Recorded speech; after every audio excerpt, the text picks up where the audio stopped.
there's Danny and his bitch. It's my platform, baby, come stream on Twitch. I like 'em crazy.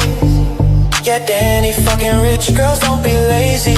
Put some energy in that clip. Go buy a hot tub, strip down, shawty lose the fit. And Danny's 60, but still want some off that drip. Don't wear the safety, Twitch con, you're wild and free. These baddies chase me, but don't bring security.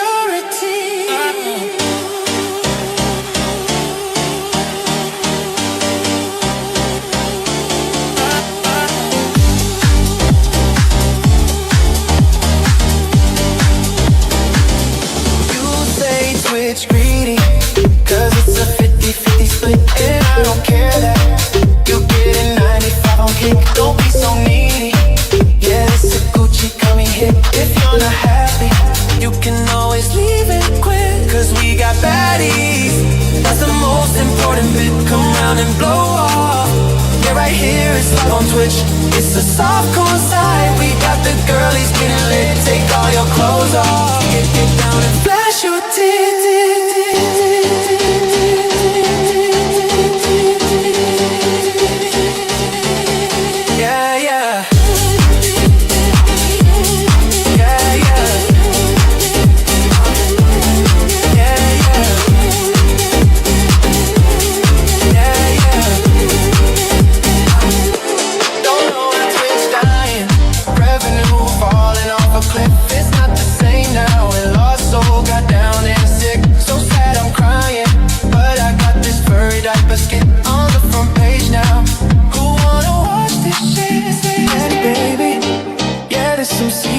Type shit, my life a movie. TwitchCon, what's off the grid? I'ma watch some streams now. Chill out, cool off a bit. See you in the next one. Gucci marks generated the shit.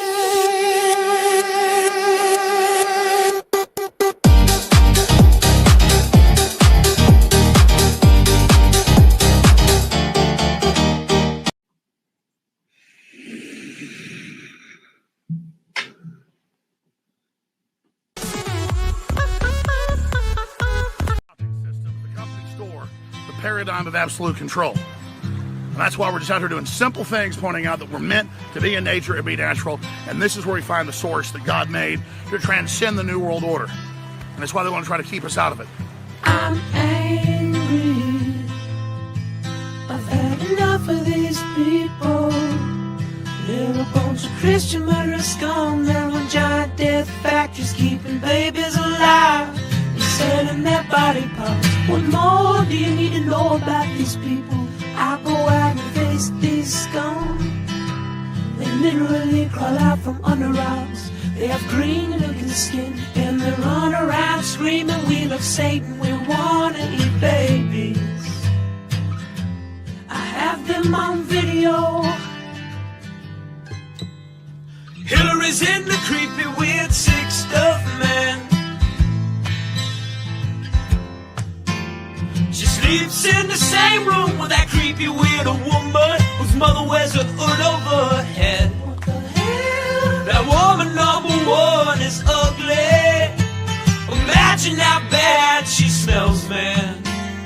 I'm told her and Obama just stink. Obama and Hillary both smell like sulfur.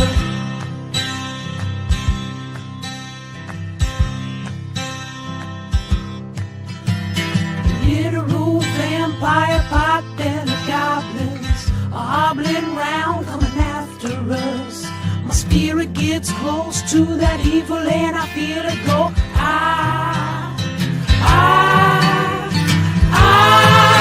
We're such self-centered crap. We don't even notice hell itself rising up against us. Millions of pointed people of the very worst type, and I'm so pissed. We're gonna stab your daughter at the mall. We're gonna stab your wife, your son. We're gonna stab you with a butcher knife, and then the police chief is gonna say, we love our Somalis, we love our Muslims, oh they're so good. Oh, they're so sweet.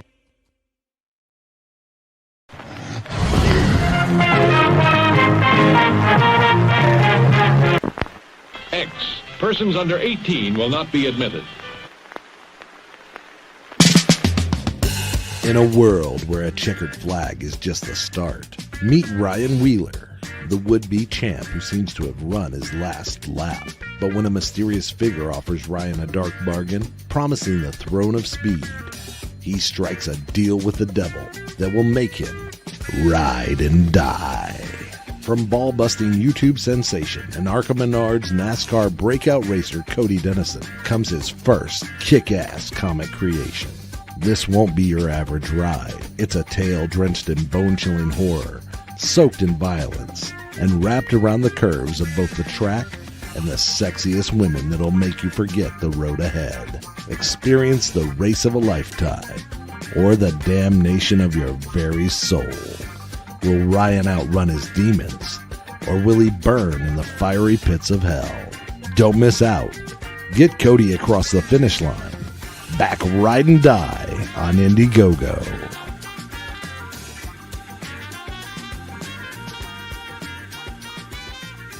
I have read a lot of books, and I think I'm a smart man here.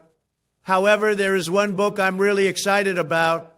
It's one coming out soon, and it will blow you all away. The book is called Ride and Die. It's about some race car driver and some big titty demons. My good friend Cody Ake Camelot 331 wrote it, and it is amazing. You should all go back it on Indiegogo, just like I have.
Hey, you.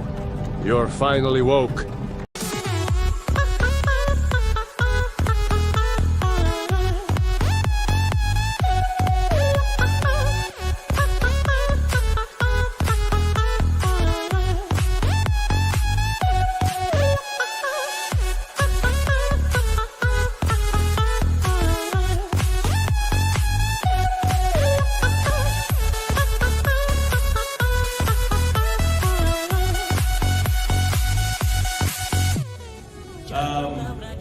Are you guys aware that we almost see no titties in movies anymore? And we only see dicks. Has anybody noticed this? Yes, I love titties! Big old titties!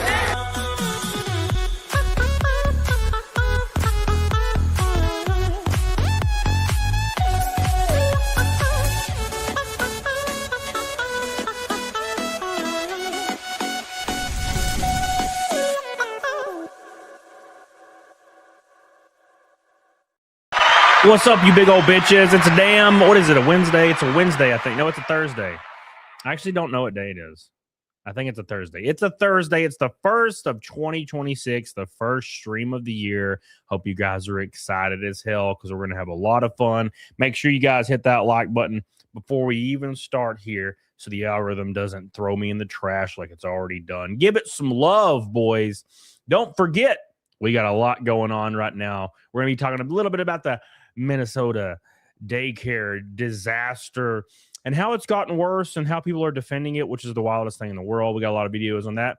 Plus, we got some fights. We got some L's from the women. A lot of fun stuff going on. So make sure you like the stream because we're going to have a lot of fun tonight. Don't forget, we're up against the 559th Naked Snake in a row and the second bikini in a row. We have Ko-Fi, PayPal, Venmo. Oh, yeah. So K to the Swiss made me he forced my hand to make a Ko-Fi last stream and then dropped 600 Ko-Fis, which is crazy. I don't even know what that means, but it was really cool. So I appreciate that, Mr. K to the Swiss. We're going to have a lot of fun tonight. So make sure you hit the like button. Let's welcome, as per usual, PDH to the show. Everybody say hi to PDH. Hello, hello. Did you have a good day? Yeah, I had slept a lot. And You're talking real quiet, too. I slept a lot. There you go. And then I, the traditional black-eyed peas and collards and pig cheek. What do they call it? Pig jowls. There was a metal shard on my monster that just went into my lip. That means good luck. That's what it means. I have fucking tetanus now is what it means. But welcome everybody to the show. I hope you guys are having a good ass time. I hope you guys are excited. It is the first show of 2026, so let's make it a memorable one. Big shout out to Squish. He says, drink up, minions. Thank you, buddy. I appreciate you. Congratulations on continuing your weight loss journey, Squish. I'm glad to hear it. Hell yeah. It's so nice to see, man. And I'm not trying to be an asshole, but I tweeted out the other day because it's really frustrating, man. Especially when I'm on a diet, I get even more frustrated with it.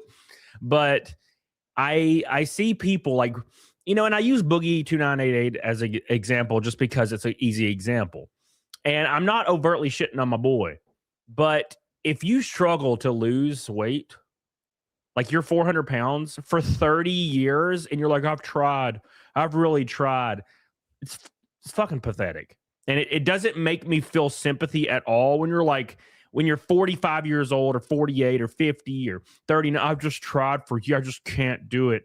You're not fucking trying. You're pathetic. And it grosses me out more than it makes me feel sorry for you. Because it's not hard. It's really easy to do. Even if you are part of the 3% of people that are affected by some kind of health condition that makes it harder for you to lose weight, you're still capable of it. You just don't want to do it. And you use every single excuse to avoid any accountability at all in your own life. Well, I just really like food more than other people. No, you fucking don't. Ordering McDonald's or Taco Bell at 3 a.m. every single day doesn't mean you like food more because those aren't good foods. It's like, that makes no sense to me. It's always like, I just can't stop eating Taco Bell because I love food. Bro, what do you mean you love food? You eat cold ass, garbage ass, processed bullshit that tastes like ass, and you're like, oh, I just love it.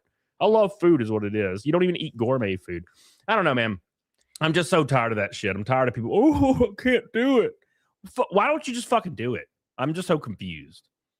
Well, there's your New Year's spiel to take personal accountability for your well-being. I just hate the fats. I'm so sick of people, man. I love when people do it. I think it's so badass. I think it's so badass when people do it. I'm so proud of people when I see anybody. I don't even have to know the person, and I see them do it. I'm like, hell fucking yeah, brother. That's awesome. But when I see people trying to garner sympathy because they're, I just can't stop. It's a fucking joke. It's a joke. You don't see people crying like that over alcohol. You don't see people be like, oh, I can't stop drinking. No, they just say, fuck you, I'm owning it most of the time. Or they just say, I ain't got no damn problem. I don't give a fuck, right? And that's better. Like Sean does that. He's like, I don't care. I'm drinking. I'm all about it. And I'm like, okay, cool. But like when you see people, I can't stop eating fucking 40,000 calories a day. Like, just put the little Debbie down, you son of a bitch. God, it's not that hard to just put the little Debbie down. Come on. Cyclo says, New Year is off to a good start. A meathead said I'm the coolest guy he knows on Twitter, you son of a bitch.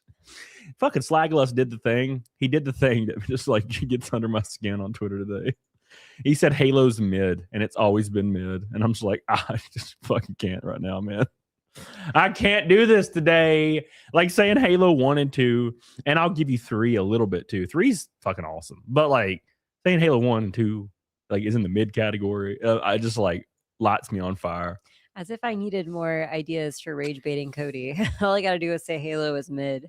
Oh, fuck it. It just gets me so lit up. Look, there's games I don't like that I know are good, and I don't care for them. Like Gears of War 1 and 2, I know they're like considered masterpieces and everybody loves them. I don't really care for them, but I understand that people love them and they're great games. I just couldn't get into them. But I don't go, they're mid. My name's Slaglust. Rage lust is more like it. Bitch lust is more like it. All right. Anyways, thank you. Let's have a good time. Let's Sean have said mid is generous. Oh, shut up, Sean. Sean's a ass. Me and Sean played Halo on the couch, and he said it was the funnest time he's had in like 20 years. He's a liar. He's a liar. Filthy liar. You're not getting me, boy. You're not getting me, Sean. Thank you guys so much for your super chats. We're up against that naked snake at 500 and the bikini at 1,000. And super chats, Venmo, PayPal, or anything across the board. Appreciate you guys so much. What's up, Tristan? How you doing, buddy? So let's jump into the sauce today. We're talking about Minnesota because Minnesota's on fire. And people are trying to discredit Nick Shirley, who uncovered all this Minnesota fraud, right? And it's the most insane thing I've seen in my entire life because you have people basically saying, like, this is what they're saying to excuse everything. They're saying, well, here's the issue. It's fake. And that's the end of it. You can go yourself. 2 weeks ago, you could have went yourself to these daycare centers and saw that they had no one on staff. They had no children. They have 60 daycares listed at one address of a small building. 60 daycares. Why? Because they get 60 times the funding from the state. That is obvious bullshit. We can see it with our own eyes, but you have pundits on fucking mainstream media. And of course, people paid by the DNC on Twitter. And then people that are just fucking radical as hell saying, actually, don't listen to this and ignore the evidence of your own eyes and just listen to me and or a CNN pundit that makes $17 million a year talking to a fucking prompter. It's bullshit. And I'm like, why can't you just admit fraud is bad and also you don't like conservatives? Listen, even if like every one of those daycares in that one large facility had some kids in them, I feel like it would be fraud just the fact that, it's one building with that many daycares in it. Like when, obviously you could have had one big daycare and received less funding. But so that to me is part of what doesn't make sense. So, okay, if you think it's fraud, if you think maybe the kids just weren't there that day for some specific reason, is it not enough that like the facility itself is suspiciously very strange? Why do you need 60 daycares in one place? Yeah, because it's bullshit. They need 60 times the funding. Yeah. Sean says CNN was late to the party. Did you know how CNN fact-checked and considered Nick Shirley's evidence fake? You know what CNN did? CNN called a couple of them on the phone, these daycare centers, and asked, hey, are you committing fraud? And the people said no. And CNN's like, fact check. They said they aren't doing it. It's like the most low-level bullshit effort. Fucking imagine being at CNN and you're paid millions of dollars and you're like, I'm a journalist. It's like, well, what do you do for your journalism? I read the screen. And it's like, but I did call a daycare today and ask them if they're committing fraud. And they said no. So I did my work. It's like absolute bullshit. No one believes this shit. Why do you think no one watches this shit anymore? Did you know, this is kind of unrelated a little bit, but did you know people are always posting clips from Jimmy Fallon's late night show, Jimmy Fallon and Jimmy Kimmel and all these people, late night, derp, bullshit TV. Their key demographic right now is 18 to 49. That's your key marketing demographic. In the key demographic, okay, for these TV shows, they have 140,000 average viewers. 140,000. That's less than like medium-sized YouTubers, let alone large ones. There are YouTubers with zero budget in their rooms streaming and putting out videos that get more viewership than Jimmy Fallon, who's probably paid $80 million a year to be on that stupid ass show. And they basically, it's obviously industry plants. They bring on celebrities and dance behind them and do weird cringe 767 bullshit. And that's like their whole thing. And I'm like, how are these shows still on the air? And it's the same thing with CNN. CNN used to get millions of concurrent viewers. And I mean millions. And now they get barely 100,000. And I understand people are cutting the cord for cable, but these shows are also available in all the different apps as well. You know what I'm saying? Why has NFL increased in viewership? Right. Why has Formula One increased in viewership? Okay. They're still available on cable. They're still available on streaming apps. Why are they increasing in the key demographic? But you have all these cringe ass shows decreasing because no one wants it anymore. No one believes this shit for a freaking second. No one believes it. If you show people, normal people, fraud with their own eyes, and you have the TV saying, do not pay attention. It is not real. Listen to us. Listen to me and my tie. It's like, sorry, you lost. No one gives a fuck anymore.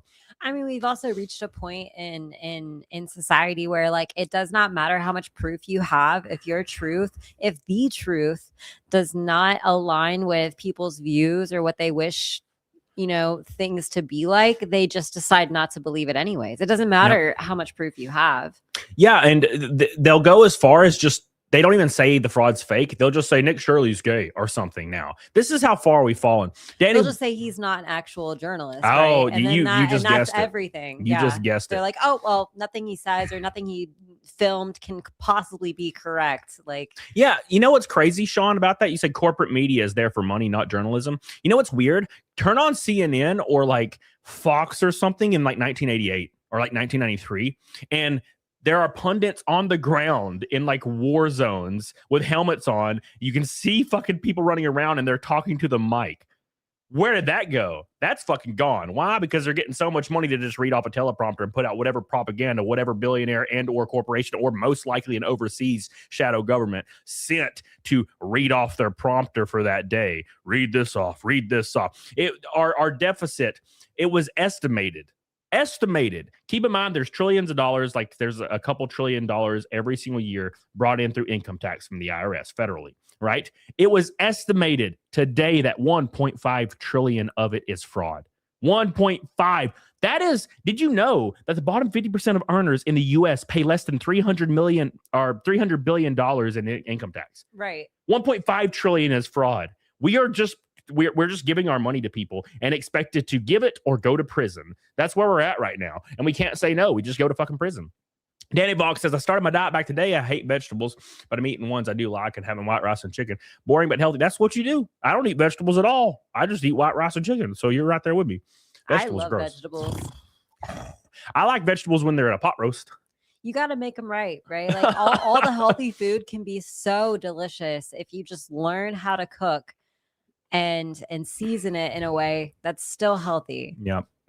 Chai T says, I don't believe your lying eyes. Obey the primary narrative and don't question the government. I think there's a book about this set in the 80s, but people will argue that Orwell, what he actually was talking about was the evils of capitalism and white men. That's what they say now, because we're in a fucking twilight zone. We're in an absolute twilight zone where they remake Animal Farm and they determined that Animal Farm was actually about the evils of white men and capitalism. I'm just fucking tired. I'm fatigued, man. Like, no one gives a shit anymore. Like, how many times can you do this to where it's almost as if the government and the powers to be are trying to get people to uprise. So there's a civil war and then everything's burnt down. It's almost like they're trying to make that happen. Right. It's like a 4D chess move. Thank you, Chai T. I love you. Sly Rye. CNN also discredited Nick immediately by calling him a MAGA content creator, of course, and saying he posts anti-Muslim and anti-immigration content, which has nothing to do with his findings. It doesn't. Yeah. They're just like, and Tim Waltz did the same thing. He could have actually been for funding these Somali immigrants and housing them and everything he filmed still would have been valid, right? Does not matter. Yeah, that's the whole point. Is they're not trying to speak to the fraud. They're just saying, well, he's racist. Because that fraud could have been negatively impacting, for all we know. We don't know what's going on. That fraud could have been negatively impacting the Somali populations by not giving them what they needed, right? Like, so they could have been exploited, actually, and most of that money could just be floating in the ether, and then they're getting nothing, right? Or they're getting such a small percentage that to them seemed like a big deal and worth the trade-off.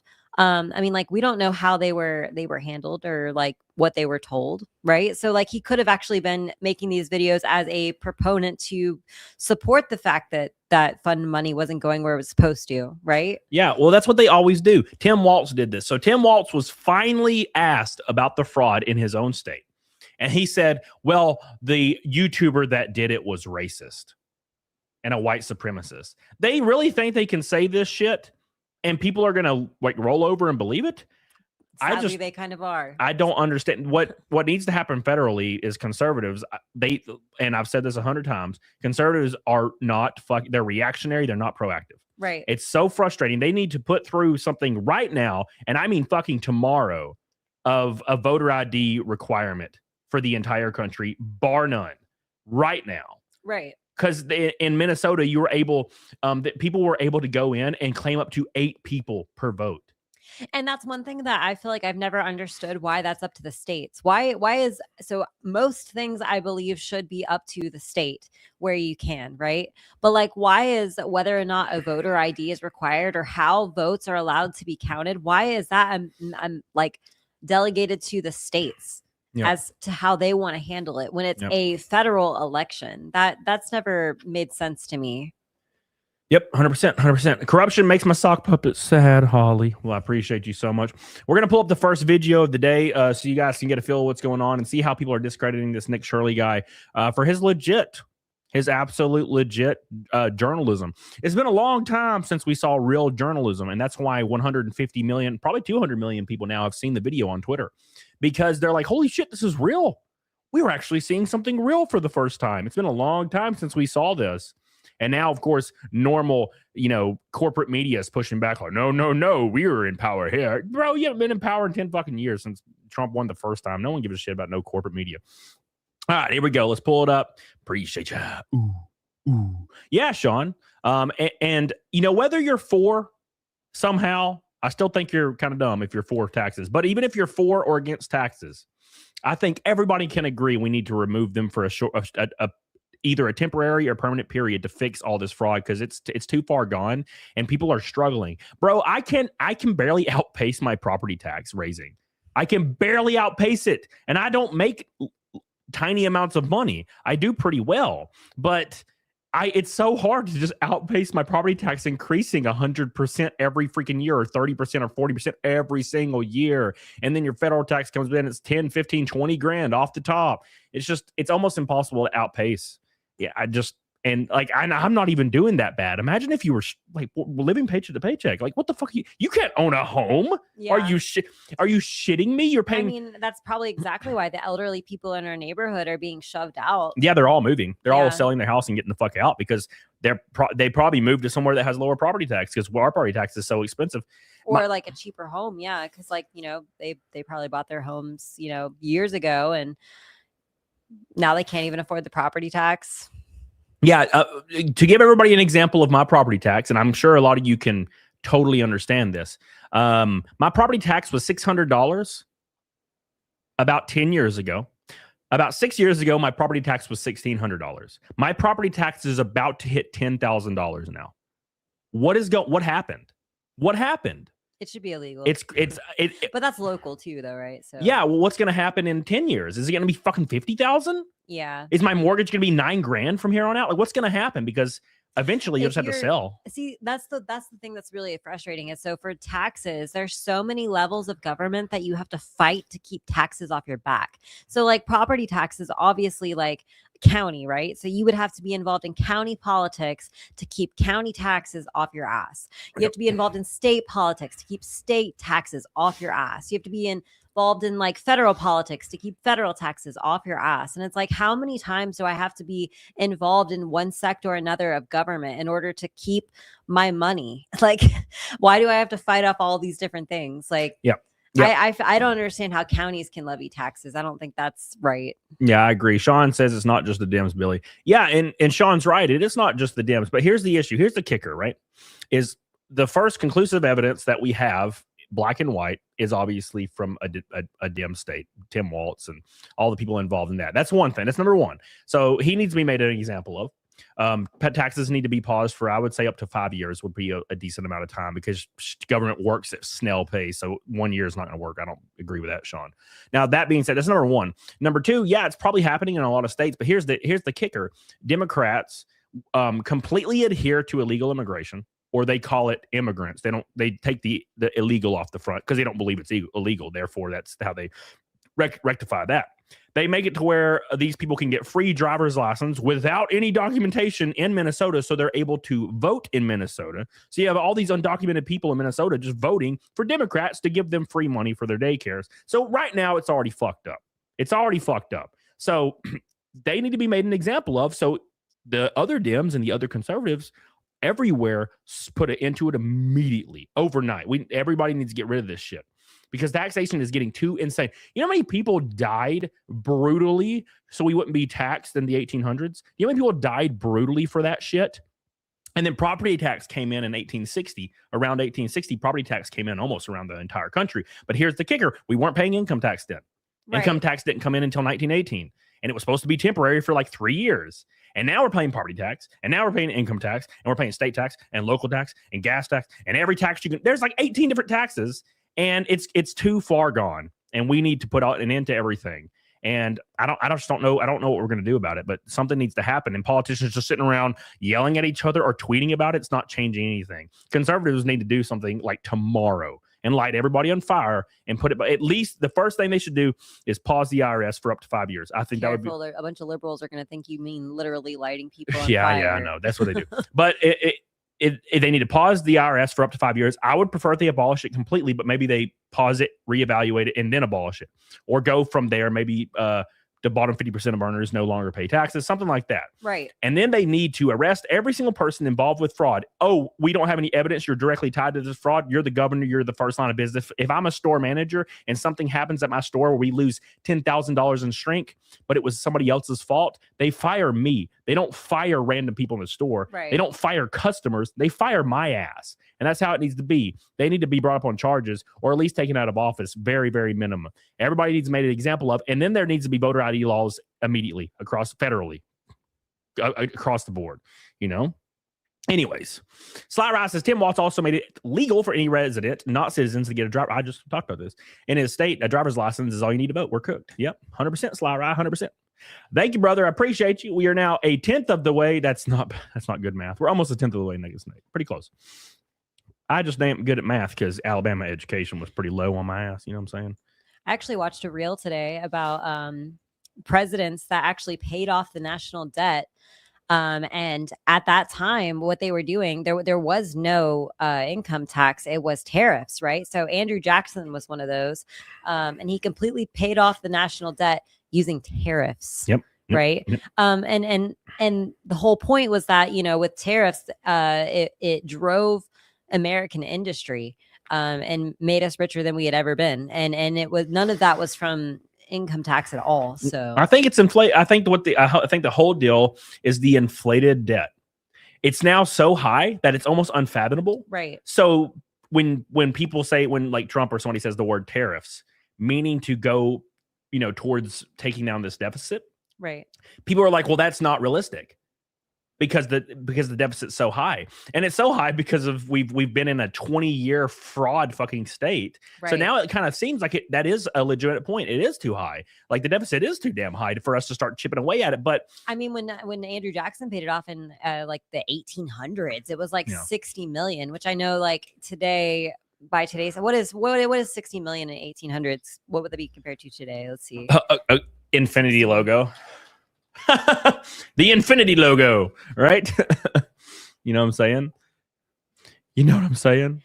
Okay, so 60 million in the 1800s, we were worth hundreds of millions, potentially over $1 billion today. So really, it wasn't really a good comparison. It looks like 60 million when he paid it off, when Andrew Jackson paid it off in the 1800s, it would be like 1.9 billion in today's, and we have $1 trillion in debt, right? Yeah, 30 something, maybe 16. I don't fucking even know. Yeah, anymore. so it's exponential for sure. But in any case, the whole point is that, you know, when you deal in tariffs and run your country like that, you're able to make headway. But as you're making headway, you're also increasing the way of life for everybody in America, right? So like it's a proven tactic, and it's worked before and it'll work again. It doesn't matter. It doesn't really matter that like it would take infinite, like, you know, much longer to level out. Yeah. But that's just how it is, man. That's just how it is, unfortunately. All right, let's hit these. Let's hit these delicious ass. Super chats. Rakin says, but Cody, my roads. But what about my roads? I love that. There was like a post about fraud the other day that had, you know, an unbelievable amount of engagement, right? People support it. And one of the first comments was, but how will they maintain roads? And it had like 2 likes, and people were ratioing it with thousands of likes, 2 likes. Bro, my roads and my schools don't work anymore, guys. We obviously know that my roads and my schools can be funded with a very low amount of money in comparison to the fraud that's on the table. You have billions upon billions upon billions upon billions of fraud. It does not cost $50 or $100 billion a year to make sure our roads are and our schools are taken care of. $100 billion? No. You're arguing for the fact of we need to pay $99.8 billion in fraud so we can have the difference in my roads fixed. How about we shoot for the middle? Shit education in this country if that was the case, right? Yep. Thank you, Reagan. I appreciate you. Mid to Bell says, Jess, it makes sense states handle their own election laws because we vote in our congressional representatives on a state level also to decentralize citizen votes under the federal government. Mid Demmel. Thank you. I appreciate it. Well, but since that all impacts the federal government, I disagree. Yeah, I mean, that's kind of one of those things where I'm like, yeah, I think it should be on a federal level as well. Right. The standards anyway. Well, technically speaking, it's the citizens cast their votes and then the state representative cast their delegates. So technically speaking, they could just ignore all the votes and send their delegates somewhere else. Technically speaking, right? Yeah. But I mean, I think it's kind of nonsensical anyway. It doesn't really matter in that way. Maybe not all their laws when it comes to voting should be federal, but a voter ID federal law should be a thing. Right. Yeah. How the fuck is it not? Yeah. Because coincidentally, all the states that have ID laws are all conservative states, obviously. So it doesn't really change anything. And mail-in ballots, obviously, those are touchy subjects, but for some places, it could make sense where the majority of the population is rural. It's like, you know, what do you do there? Yep. It's wild. It's wild. Anyways, let's go to the first thing. Here's the first thing. Here's the first guy. Him's got a beard. I'd imagine he's probably bald. I'm just going to put it out there. He don't have glasses, though. I don't know what he's going to say, actually. So I might be lighting this guy on fire for no reason. Look at this punk-ass little fucking racist white dude. Yeah, well, I already know now what's happening. In Minneapolis, Nick, whoever the fuck he is. TikTok. Y'all know what. You're doing well. Fuck that dude. What? TikTok. He's insinuating somebody should kill him. Oh my god! Why? Because and why are they calling him a punk? Like what's exposes fraud. We should kill him. Daddy, tax me more, please. Please, Daddy, tax me more. I guess exposing fraud is pretty punk. Please tax me more, please. Oh, please, God. I was thinking about it today. I was thinking about how like the irony of how things have changed. I feel like living off grid is the most punk thing you can do now. Yep. Isn't that ironic? That's so crazy. Oh man. What are you disagreeing on, Sean? Voter ID laws? Is that what you're disagreeing on? I would imagine you would disagree on that because I think you would have to, because that's like one of the staples of being a liberal. Like you just have to disagree with it. There's really not a reason you can. I mean, there's stuff you could say to try to reason it, but there's not a legitimate reason why you would disagree other than to like identify with what you're supposed to identify with, right?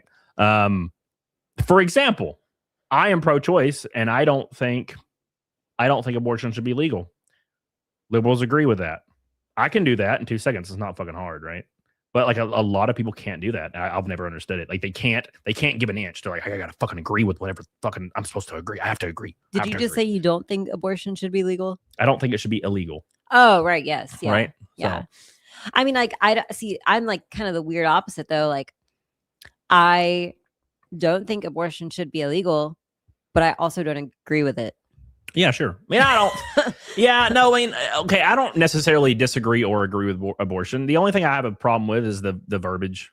Like I don't really care. Yeah. I just hate when people try to like reconcile in their own brain why it's morally good, and then they try to tell people why it's morally good. I'm like, listen, it's not.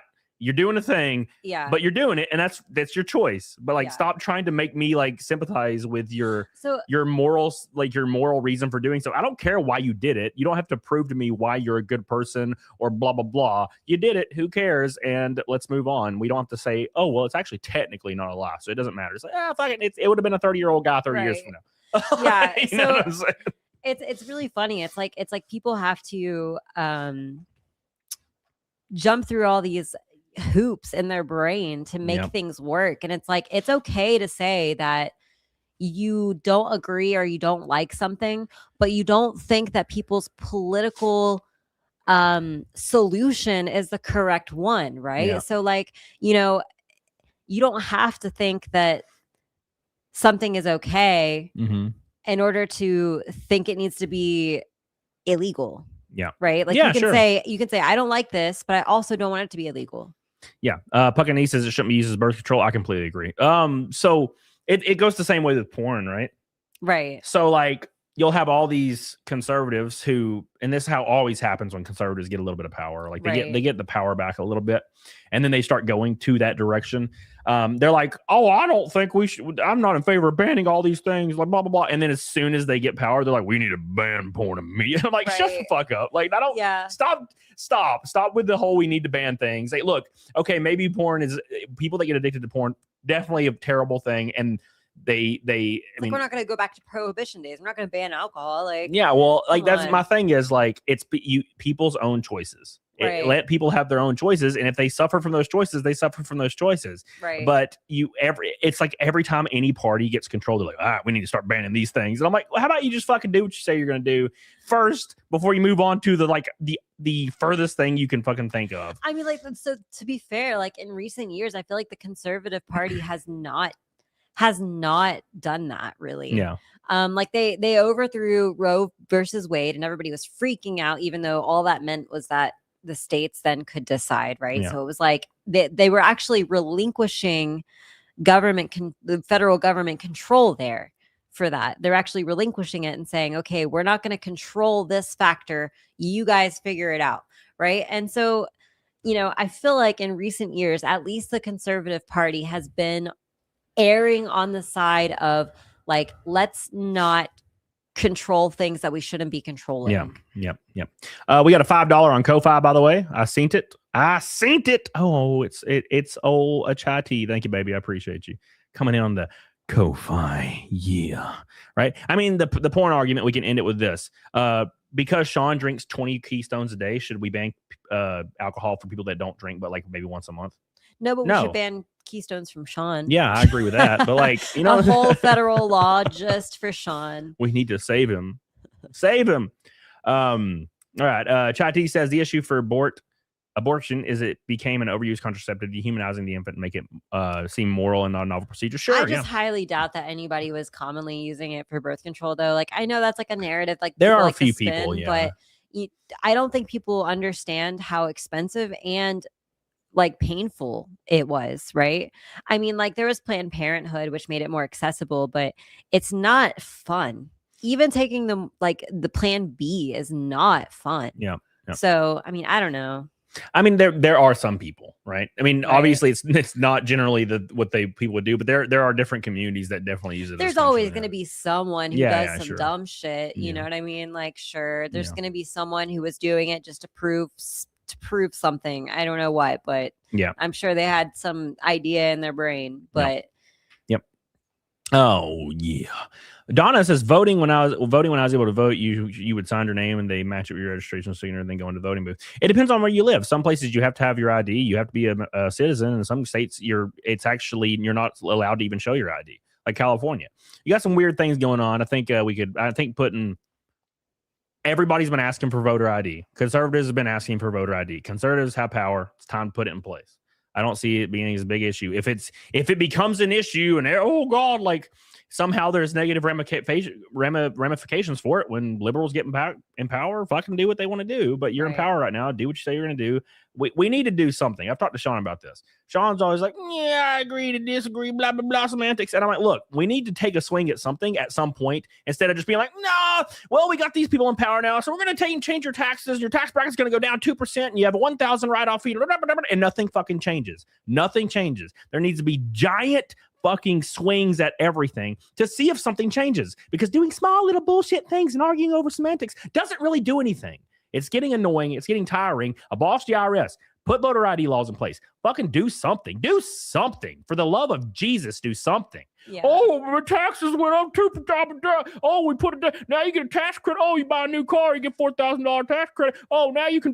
It's fucking stupid. I'm tired of talking about this small ass bullshit. Oh, fuck it. Do something. Do just anything that's a big swing so we can see some kind of change, negative or positive, so we can determine if it's the right way to go. Just anything for the love of Jesus that we can see some kind of statistical, measurable change. But that doesn't happen. We're always arguing over the most bullshit possible, and I'm tired of it. And I think the focus for so long has been on these moral quandaries that really only affect or impact like 1% of people. And it's like, can we just not focus on that?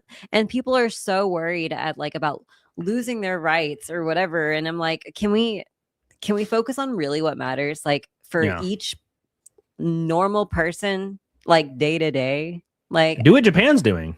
Japan gives two fucks. They're like, you know what? Never mind. They just taking big swings left and right. They're starting to see people getting attacked in Tokyo and certain things happening. And, they're seeing the face of their culture slightly change within 2 years. And they're like, nope. And then the most conservative person ever in history in Japan gets elected and they start fucking axing everything. Like, that's what we need to do. Right. Because making these small changes, we got to go through the courts and 6,000 names and 12 months of rewrites, maybe 4 years. We don't fucking know. And then nothing changes. Another party comes in.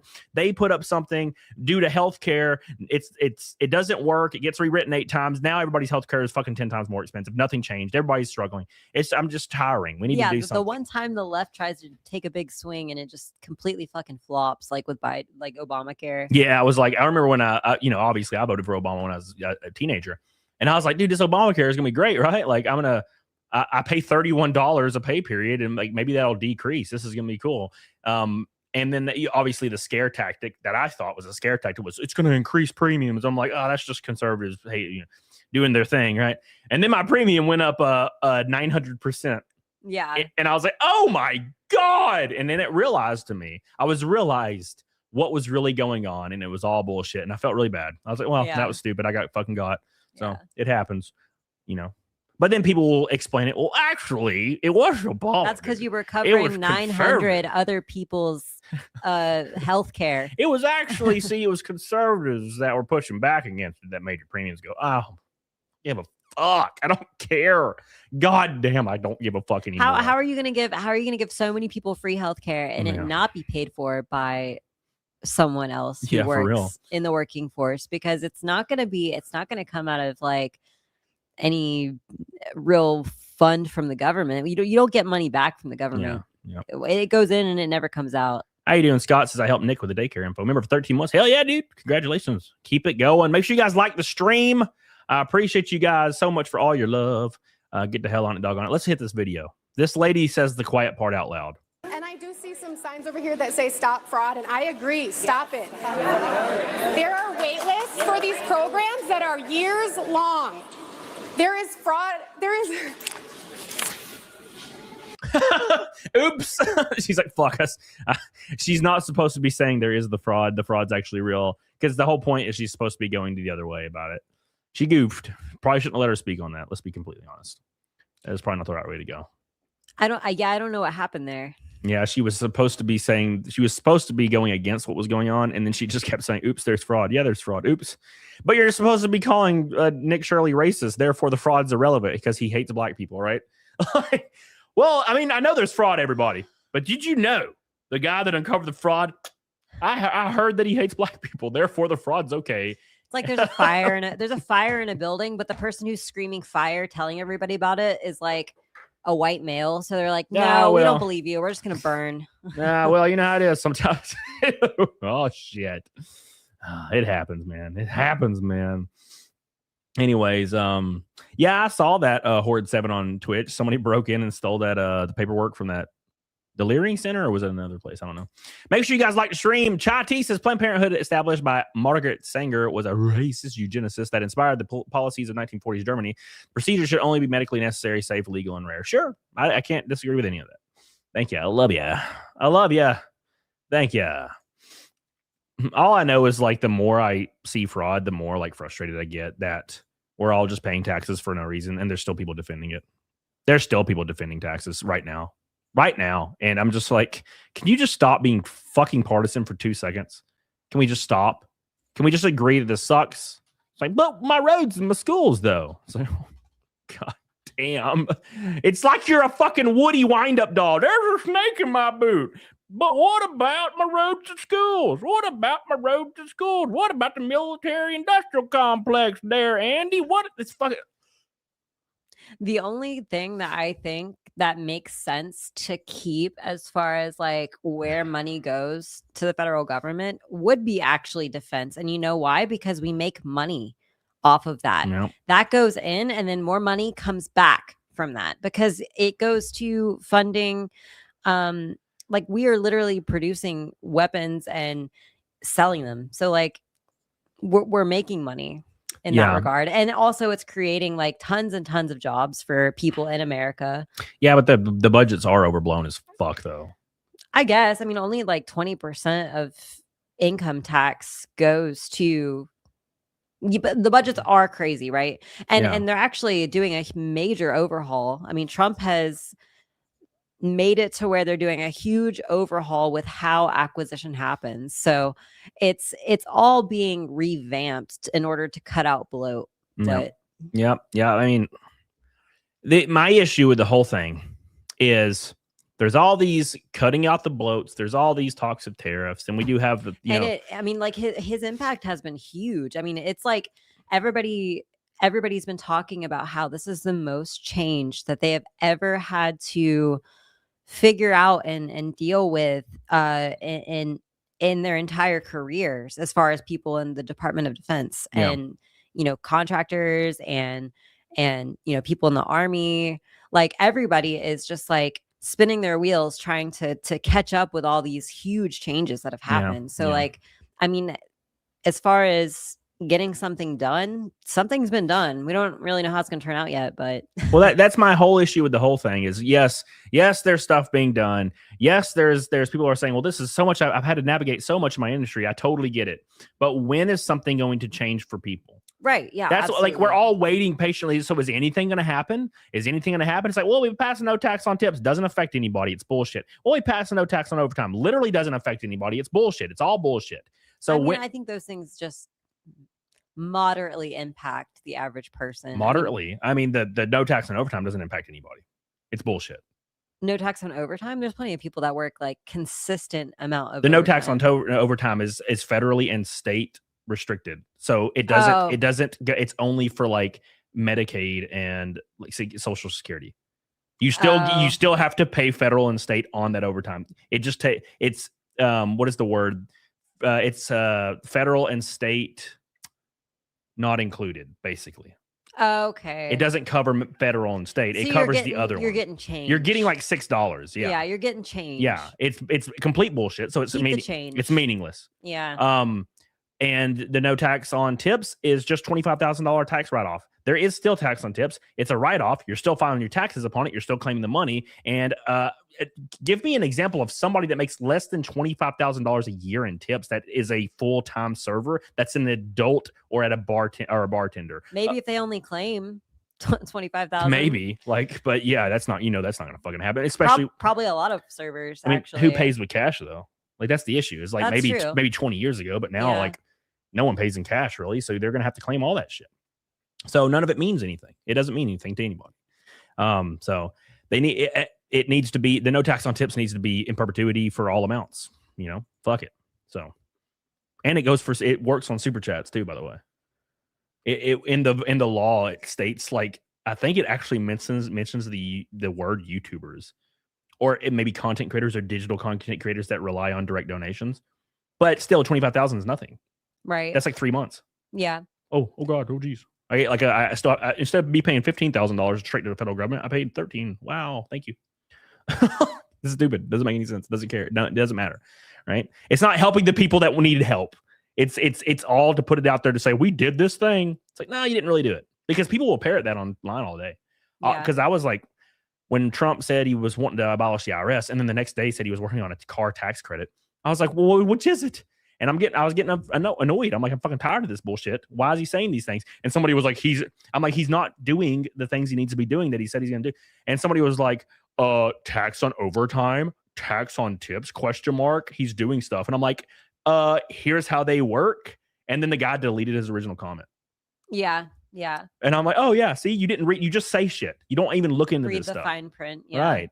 That's what I do when I see that, oh, Trump passed the thing. I'm like, well, I gotta go read what happened. Let's read it. I don't just say, "Darp, we want," because that's stupid. I read it. And when you read it, it actually doesn't help anybody. And it's bullshit. And it was literally for a headline. That's all it was for. And I'm tired of that kind of shit. There needs to be a big swing, big ass swing.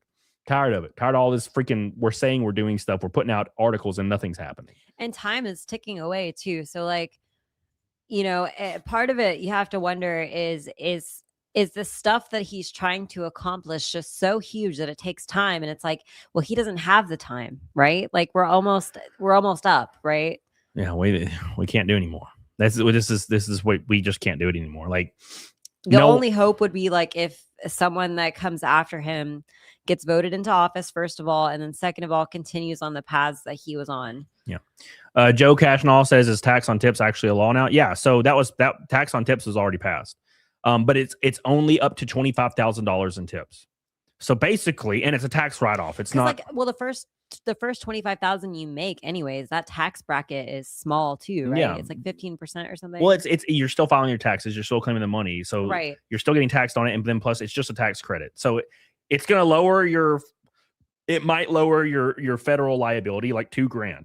That's it, especially for YouTubers. Like they're fucked. It doesn't matter. Yeah. So it doesn't help anybody. And the no tax on overtime was also passed, but the federal and state is exempt from it. So you just don't pay tax in overtime on like Social Security and Medicaid. So you're basically saving like $3 to $6 in 30 hours of overtime. It doesn't mean anything. You're still paying $800 to the federal government. It's a lie. But people are saying it's a win. It's not. It's not helping anybody. It's bullshit. It's like giving people pennies and stealing trillions in fraud. Thank you for the trillions in fraud. Here's 8 pennies. Go fuck yourself. That's what it's about. And something needs to change because it's getting too much. Too much. I'm tired of tax on bonuses too. I'm tired, Grandpa. Yeah, for real. Joe says minimum wage has to come up. Minimum wage doesn't affect anything. The free market does. The increasing minimum wage to exponential amounts will only destroy small businesses. Yeah, so minimum wage is not there for the reasons that people think minimum wage is there. It's there for very niche, unique cases, right? Yeah. And it's just to ensure that no one is working for basically free. Yeah. And all of the wages should be basically determined by the free market, right? And that's been working so well. And then companies that don't pay more suffer because they're getting the bottom of the barrel people if they're paying less than like $15 an hour, right? Yeah. So they're shooting themselves in the foot in that instance. Here's the thing: wages are increasing. Yeah. But it's not outpacing inflation. It's not outpacing fucking taxes. It's not outpacing everything else. That's the issue. So our wages are still increasing. It's just everything else around it is increasing more. And the issue is like people are like, well, minimum wage employees, because people just assume because they think people on minimum wage are like, well, it's just probably these disgusting people, right? But the McDonald's down the street from me starts out at $17 an hour. Right. McDonald's. So it does. No, why aren't they paying minimum wage? Because they wouldn't get anybody in the store, and they still really don't. It's a terrible place. So that's the issue. Like the amount of people on minimum wage in the U.S. is so small, and it doesn't really affect anything. Right. But if you changed it to zero tomorrow, I think wages would likely increase substantially because now you're competing in a market. Now, suddenly, this store that's paying 17 looks way better than that store paying 15. And they're both going to increase wages to kind of compete because it's going to become a situation where, okay, I'm putting my Pokemon cards up for $90 on eBay. And then somebody puts it up for $89. And then somebody puts it up for $88. Then somebody puts it up for $87. And then you see 30 eBay listings below it $1 cheaper than the next one. That's how pay increases would start happening. McDonald's would be 17. Burger King would change to 18. Right. Burger King McDonald's would change to 18.50. Burger King would change to 19. This would take place over several years. But if you keep a standard, people will assume, not research, and just go work at a place and just take the job. So I think it would be a beneficial thing. It could not change anything. But just increasing minimum wage to some random amount doesn't change anything. No. All it does is it takes small businesses of people's passions, like they own a comic book store and they have 2 employees. They're paying $8 an hour because they enjoy being there. Yeah. Suddenly they're all fired. Yeah, exactly. Right. But people don't care about that. The people that are in favor of minimum wage tend to lean a certain way politically, although they hate corporations, but they want to increase the minimum wage to reward only reward corporations and punish small businesses. The exact same thing when COVID came in. Liberals hate corporations, right? We all agree on that. Well, corporations are evil. Therefore, we're only going to allow Walmart and Target to be open during COVID, and all the small businesses need to shut down. I hate corporations. Did I say that out loud, everybody? I want everybody to know I hate corporations. By the way, I support Target and Walmart being open, but completely don't look at my past beliefs on corporations. It's all a lie. It's all bullshit. No one actually cares. And they think money is just free and everybody just has all the money they can do. They think the small business is the same as Walmart because they can't fathom the difference. And it's annoying. One thing that's been floating around that I keep hearing about is corporations that have employees that are on food stamps or other government assistance, them having to foot the bill for that as a incentive to price their employees' pay out of being able to apply and receive that money from the government. I think there's a few things that are potentially wrong with that solution. Just the fact that, people can have, endless amount of kids and suddenly no amount of money is then therefore enough to pay them to not have them on government assistance. But, but in some ways, I mean, that penalties for corporations that don't pay their employees enough to some degree. I mean, that's a great example of checked capitalism, a way to check capitalism and keep things moving and put the responsibility where it belongs. People don't care about that. And they'll say the quiet part out loud if you corner them about these minimum wage hikes. You'll be like, okay, well, what happens to places like Arab, Alabama, that has a small main street with 8 stores? Everybody's making minimum wage or $8 or $9 an hour, maybe 10 on this main street. That entire city will close. That city will be, everybody will move from it. It will fall. People will die. People will suffer, and people will go hungry if they stay in that city. And they'll be like, well, if they can't afford to pay them, they deserve to fail. They'll say that to you.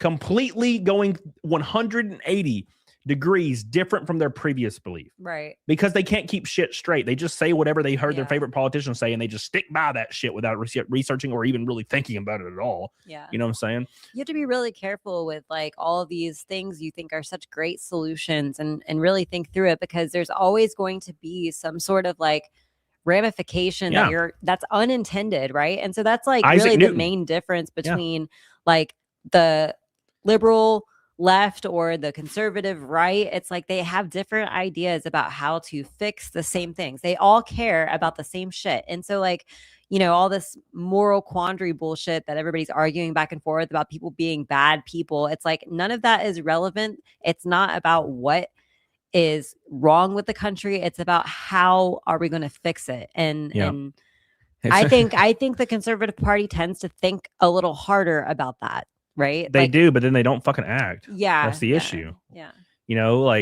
They both lie. It's just one lies and says hashtag BLM after they lie to you. And all the talking in the world doesn't do anything with all the corruption behind the scenes. It doesn't matter. Yeah. Sly Rye says no tax on overtime is a tax credit, so you still pay it. It only covers half.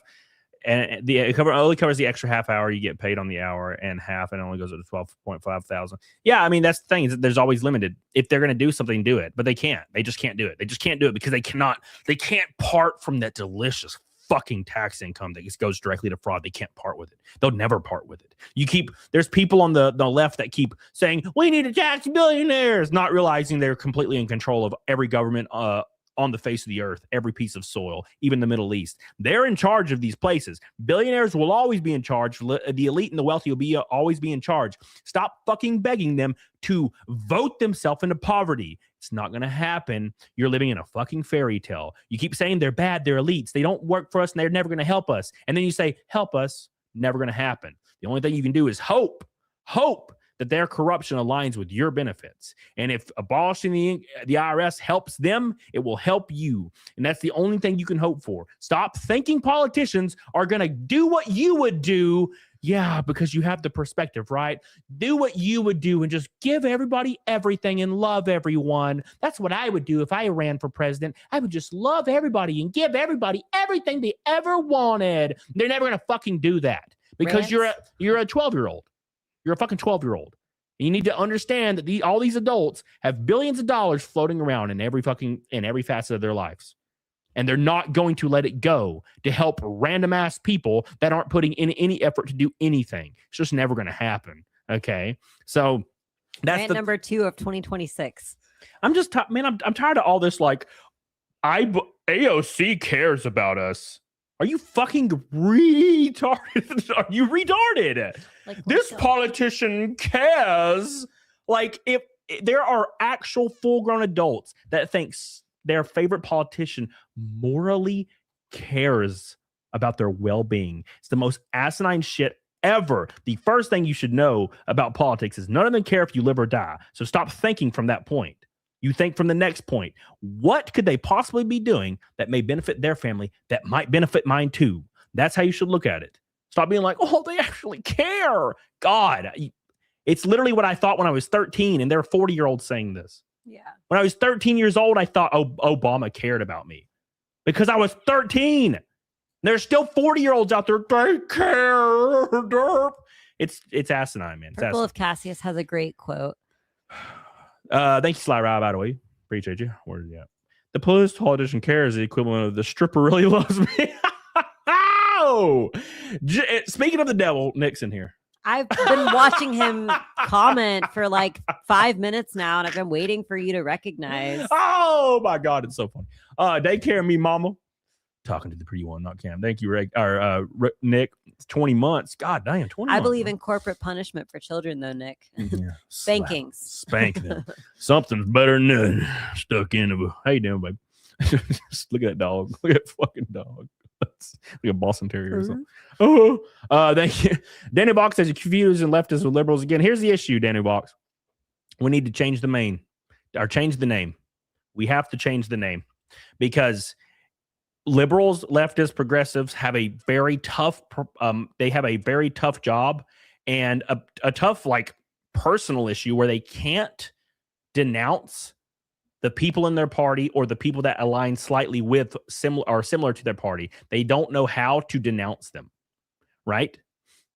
There are still people out there that behind the scenes will tell me they don't think trans women should be in combat sports with biological women, but they will defend it to their death on social media.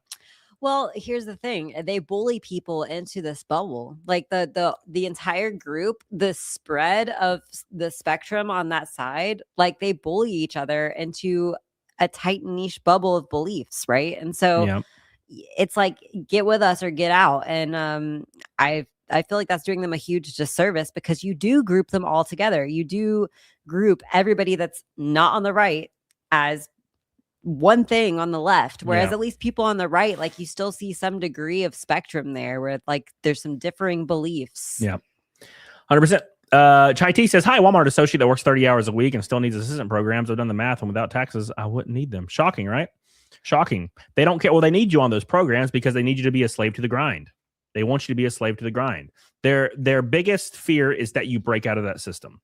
That's their biggest fear. They want you to be a slave so they can siphon some of the money off of these programs and put it in their own family's pockets, right? That's the whole point around it. Thank you, Chai T. I love you. Hey, we're a fifth of the way to Naked Snake, a 10th of the way to Bikini. Thank you guys so much. We got the Ko-Fi on there, of course. We got the Venmo, and the PayPal. Let's pull up this video. So I took a deep dive to find out who Nick Shirley is. And let me tell you, 23-year-old Mormon from Utah, never went to college, never went to journalism school, never even took a journalism class. Immediately, the perfect leftist cue is they're appealing to authority and saying he didn't go to school for it, therefore nothing he says means anything. He could didn't go to college, so you can't think and you're not intelligent. That's another one of their favorites. He could show a guy that's has one leg and doesn't have a pulse eating another person saying this is a zombie, and they'd be like, well, did you go to biology school and journalism school? You can't really say it's a zombie. We don't believe you because, sorry, you didn't go to school for zombies. Therefore, that's not a zombie. These are how these fucking people actually think. Right, yeah. They did this. I'm sure you've seen the Charlie Kirk like videos back in the day where you debate people. People would walk up and almost always do this. They'd be like, did you go to biology in college? And he's like, no. But I've extensively researched it and read these 5 papers on it and these 4 books on it from these people's names. And here's excerpts from the books that blah, blah, blah. And he'll start giving data. And they're like, but you didn't go to school. You're agreeing with that? And he's like, yeah, I didn't go to college. I think college is a scam. And they're like, I win. You lose. And I'm like, here's the thing. Here's the thing too, though. Like, so anybody that went to school for biology, if you were researching a particular question or topic, like you would have to go do that same research that he did to understand the nuances of whatever issue it was anyways. Because just because you understand like the basics, which is what, getting a, bachelor's degree in biology is going to get you. It's going to get you a wide array of shallow knowledge about biology. You don't know everything still. You can't, with a biology degree, answer some niche question on some niche topic regarding biology. Yep. 100%. Thank you, Danny Boxes. While most politicians don't care about you, one party is a significant amount of people that want to put people into camps. America is coming to that. What are you talking about? You want to put people into camps? Are you talking about when liberals overwhelmingly started the construction of several COVID quarantine camps in the U.S. on U.S. soil in 2021 to 2022, and was trying to pass laws through OSHA to get people put in camps if they refuse the vaccine and fired from their jobs and possibly put in prison? Now here's where you tell them, because that is a great point, Dinnerbox. Here is where you tell them about the Mein Kampf. No. You're not going to tell them about how they replaced Jews with white men? Stop. I'll tell it. You're going to fuck it up and get me in trouble. Why is that going to get you in trouble? It was like a fun, like social experiment. It is a fun, yeah. Okay, so basically what she's talking about is these two guys submitted some papers, like some studies, to like certain colleges, and they took excerpts from Mein Kampf and they removed Jewish people and put white men, and that's all they changed verbatim.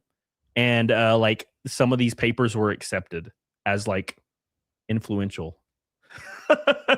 So yeah, it was a thought experiment. It was funny, kind of fucked up, but funny. I feel like one political side would be likely to put white men in camps.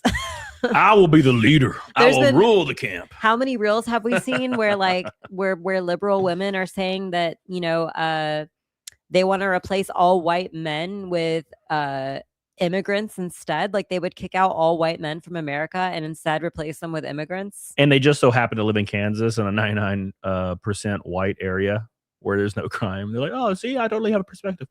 Yeah, no, they're just saying that to get likes. They don't actually believe that. That's fine though. Anyways, emotional super chat. They hate Nick Shirley. They want to kirk him. Yeah, I wouldn't be surprised. Man, because Nick Shirley is going to cost them billions of dollars, like actual politicians, billions of dollars. It's gonna be interesting. Yes. But you know what he did do? He went to prom with his mom during the pandemic. That's so sweet. That's a positive. Yeah, that's cute. You know what? The more I see about the relationship with him and his mom is a snowplow mom. She's the type of mom that just gets in front of him and plows away any hurdles. My son's great. So now your son is great parents. That's such a negative thing. Damn, he has supportive parents. Yeah. How dare he? He can't be well adjusted with supportive parents. Yeah. And some accountability because he was defaming businesses when he had no grounds to stand on. He wasn't a journalist. He wasn't a reporter.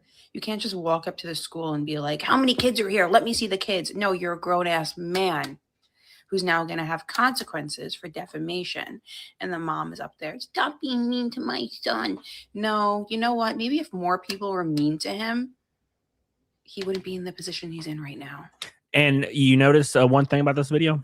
Yeah, I'm sure no one has ever been mean to him with, his ideals that he has right now in today's world. The biggest thing I noticed about that video right there, did not speak about the fraud, did not mention the fraud, did not say the fraud is good, did not say the fraud is bad, said nothing about fraud, said Nick Shirley's a virgin and a Mormon. And went to prom with his mom and has a good relationship with his mother. And it's all to try to put him in a negative light, like he's a nerd and he should be bullied. None of it has to do with fraud. Didn't say anything about the fraud. Make sure you guys like the stream, by the way. We've got 0 likes in the last 30 minutes. And we've had 300 people here the whole time. The fuck you doing, Sean? Are you telling people to not like the stream in the chat? I'll fucking ban you. Chad says, Viva la Trump, Happy New Year, red beans and collard greens. I'm gonna get me an Asian monitor here, but oh, it's my boy Chad, the snow bunny guy. I had black-eyed peas and hog jaw and collards earlier. That's like the classic New Year's meal. The fuck is hog jaw? It's like bacon, but crispier and fattier. Crispy bacon. All right, well, there you go. All right, thank you, Chad Thomas. Oh my God. Oh, by the way, we are at 107 out of 500 for Naked Snake and out of 1,000 for Bikini Goal. Thank you guys so much. Pugany says she looks like she's been bullied her whole life. A lot of projection. Yeah, sure. 100%. Chai T says, I thought they hated corporations and capitalism. Why is she defending business? That's what this is the whole issue, Chai Tea. This is the whole issue. Okay. The issue here is this. It's almost like 4D chess because conservatives will start going after a similar group or organization or like societal structure that liberals went after like 8 years ago. And then liberals unironically memory hole and start defending the thing they used to be against. And then people can just pull up stuff and be like, haha, you're a dumbass. It's the weirdest thing in the world, right? Thank you, Chai T. I appreciate you. It's like the COVID. It's like a year after COVID, like 2022, a year after 2022, suddenly the biggest hot issue was like body autonomy for like women. And I'm like, there was no body autonomy for fucking vaccines 2 years ago. Everyone remembers that. You're not going to be able to use that to win an election right now. Maybe in 10 years you can. But 2 years ago, the vaccines came. And liberals were like saying you should be put in camps. You should die with a bullet wound if you haven't been vaccinated at the hospital. You shouldn't be allowed to get treatment. What's that guy? Gene Simmons said that. Also, that one guy, Howard Stern, said you should just die if you don't get the vaccine. You should be killed, right? Implied that, right? Right. These are the same people that 2 years later was like, women need body autonomy and should be able to make choices in everything they do. I'm like, well, they didn't 2 years ago. Right. When liberals were in power and you were pushing that. What happened? It's we really remember bizarre. it. Like they're the most morphing party of people with and hypocritical group of people I've ever met. Like it's so weird because I mean it really actually like typically on the left you had like the anti-vaxxers not too long ago, like people that like didn't want vaccines at all, like they were the crunchy moms and whatnot. Now that's the right. It shifts every couple of years, and I think that's why conservatives got so much power is because they kind of stay remotely consistent, which actually is kind of a negative because they're all about big titties and beer and shit until they get power, and then they're like, cover up. And I'm like, no. But also the left are like telling people to cover up now because they're like, you're objectifying me. So everybody just wants everybody in a burqa now. I'm like, why does everybody agree with this? We were free the nipple 10 years ago, and now it's suddenly women we should cover up because they're getting objectified. It's like, so we both believe the same thing, I guess now. Can we just remove like morality from like federal politics other than like what's already in the Constitution? Can we just remove it and then just run the country like a business? Because that's kind of what it is, right? People said D. Snyder did it. Yeah, old D. Snyder, man, I tell you. Thanks for the recommendation, playing Oblivion. And I just got to say, let's go, dogs. It's a great game, man. It's a great game. Are you playing the original or the remaster? The remaster is great. It doesn't change anything. It just looks better, The original is more charming if you have the patch like 10, I think it's like 10126. If you don't have the day one patch, the game barely operates. But other than that, it's great. I love it. Chai-Chi. Thank you. Emotional Sport Chat says 2 months ago, Nick Shirley was in Portland by himself being harassed and surrounded by anti-ICE protesters. Where was his snowplow mom then? Yeah, that's the whole thing. He uncovered a lot of corruption. He's getting a lot of support for it, and people are just mad about it. They're not even speaking to the corruption or the fraud. They're just saying he's a virgin. And I'm like, is this really where we're at right now? Yeah, I mean, she had a point though. Like in some of those videos, he was like walking up and asking to see children, which was weird. Like, seems like a really bad tactic, in my opinion.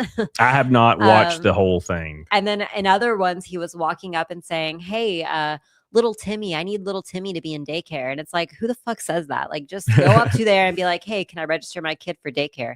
But also, we don't really know if those daycares were like specifically for Somalian refugees, and here's this white boy walking up saying, "Hey, I want my kid to go to this daycare." Like, you know what I mean? Yeah. But like, that wasn't the whole thing though, right? Like, there was too much other circumstantial evidence in those videos aside from his interactions with like the daycare employees that pointed well enough to what was going on. And can we talk about like the DOJ making an announcement that they've charged people for it when they actually did in 2022? God, I'm fucking so tired. I'm tired of this shit.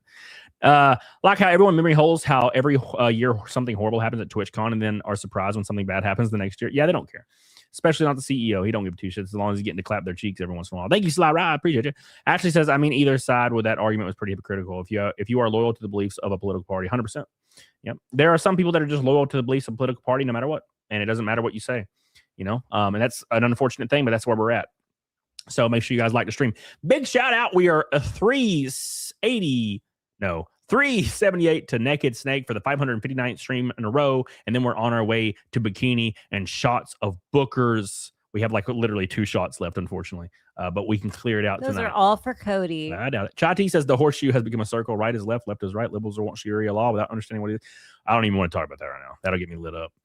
Did you remember that video we watched? The lady from the UK. Yeah. He's like, would you want Sharia law? And she's like, I don't care. I don't live here. Let him have it. And I'm like, what the fuck? I don't live here. I'm protesting for it though. Like, God. So you want them to make the UK exactly like the country they fled from? Yeah, that's the whole point. Well, they didn't. Well, the UN did this, right? So the UN did this like what in 1980 or 1961? I can't remember. But basically they made it, they all signed on. So they're like basically it will be breaking a treaty. The US has to accept asylum seekers. Have to. You cannot reject asylum seekers. It's like some UN resolution that was passed in like the 60s or 80s. I'm not very specific on it. But that happened. Therefore, anybody can show up and be like, I'm a refugee, let me in. And they just have to let them in, right? So it sucks, but whatever. If you bring everyone from a third world country into your country and they don't assimilate at all, what's going to happen? Your country's going to become a third world country too. Like, I don't understand. Like, it's not like it's the land that's tainted. It's not the land in these third world countries that make them third world countries. It's not like there's some special sauce in the water, right? Like, no, it's the people. It's the people that make the country, right? Well, I mean, a good example of this is Chicago, right? Yeah. So like West Chicago has a higher violent crime rate than some of the worst places in the Middle East. And no one cares. No one cares. All right, let's pull up the next one, boys. Let's move on to the next one. Make sure you guys like the stream and honor you boys. Give it some love. Here we go. Here we go. Yeah.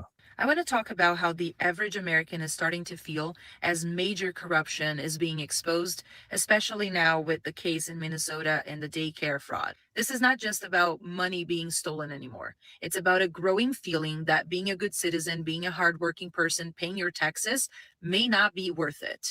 And I would argue, does paying your taxes just mean you're a good person? No. Also, here's the case.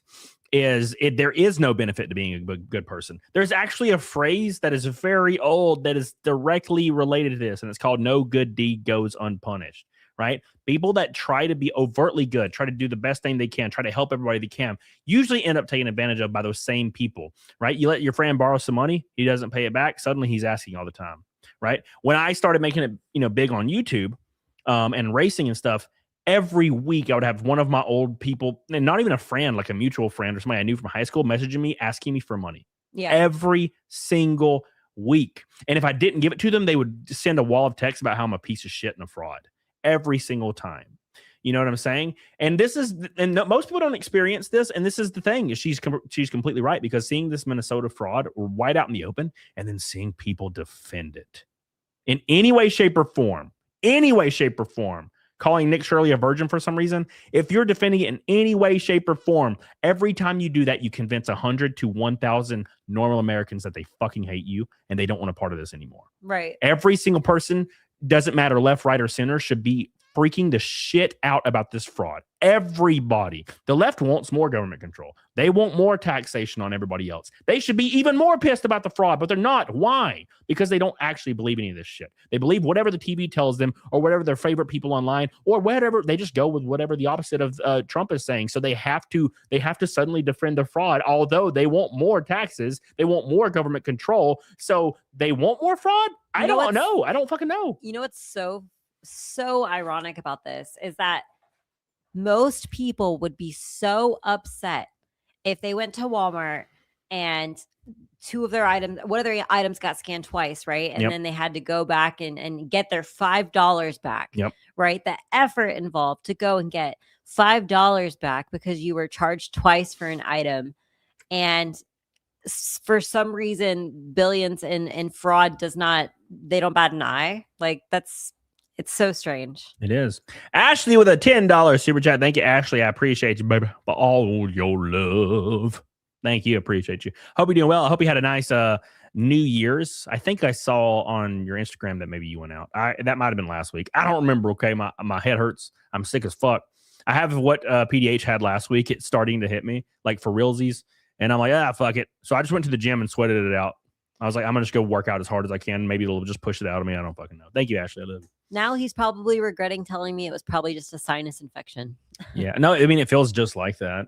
It's just Right now it does. You give it a couple days. no. When you're sweating through your clothes at night and your hair is I'm like doing it right soaking now. wet, I'm sweating right now. Okay. it's because it's hot in here. That's true.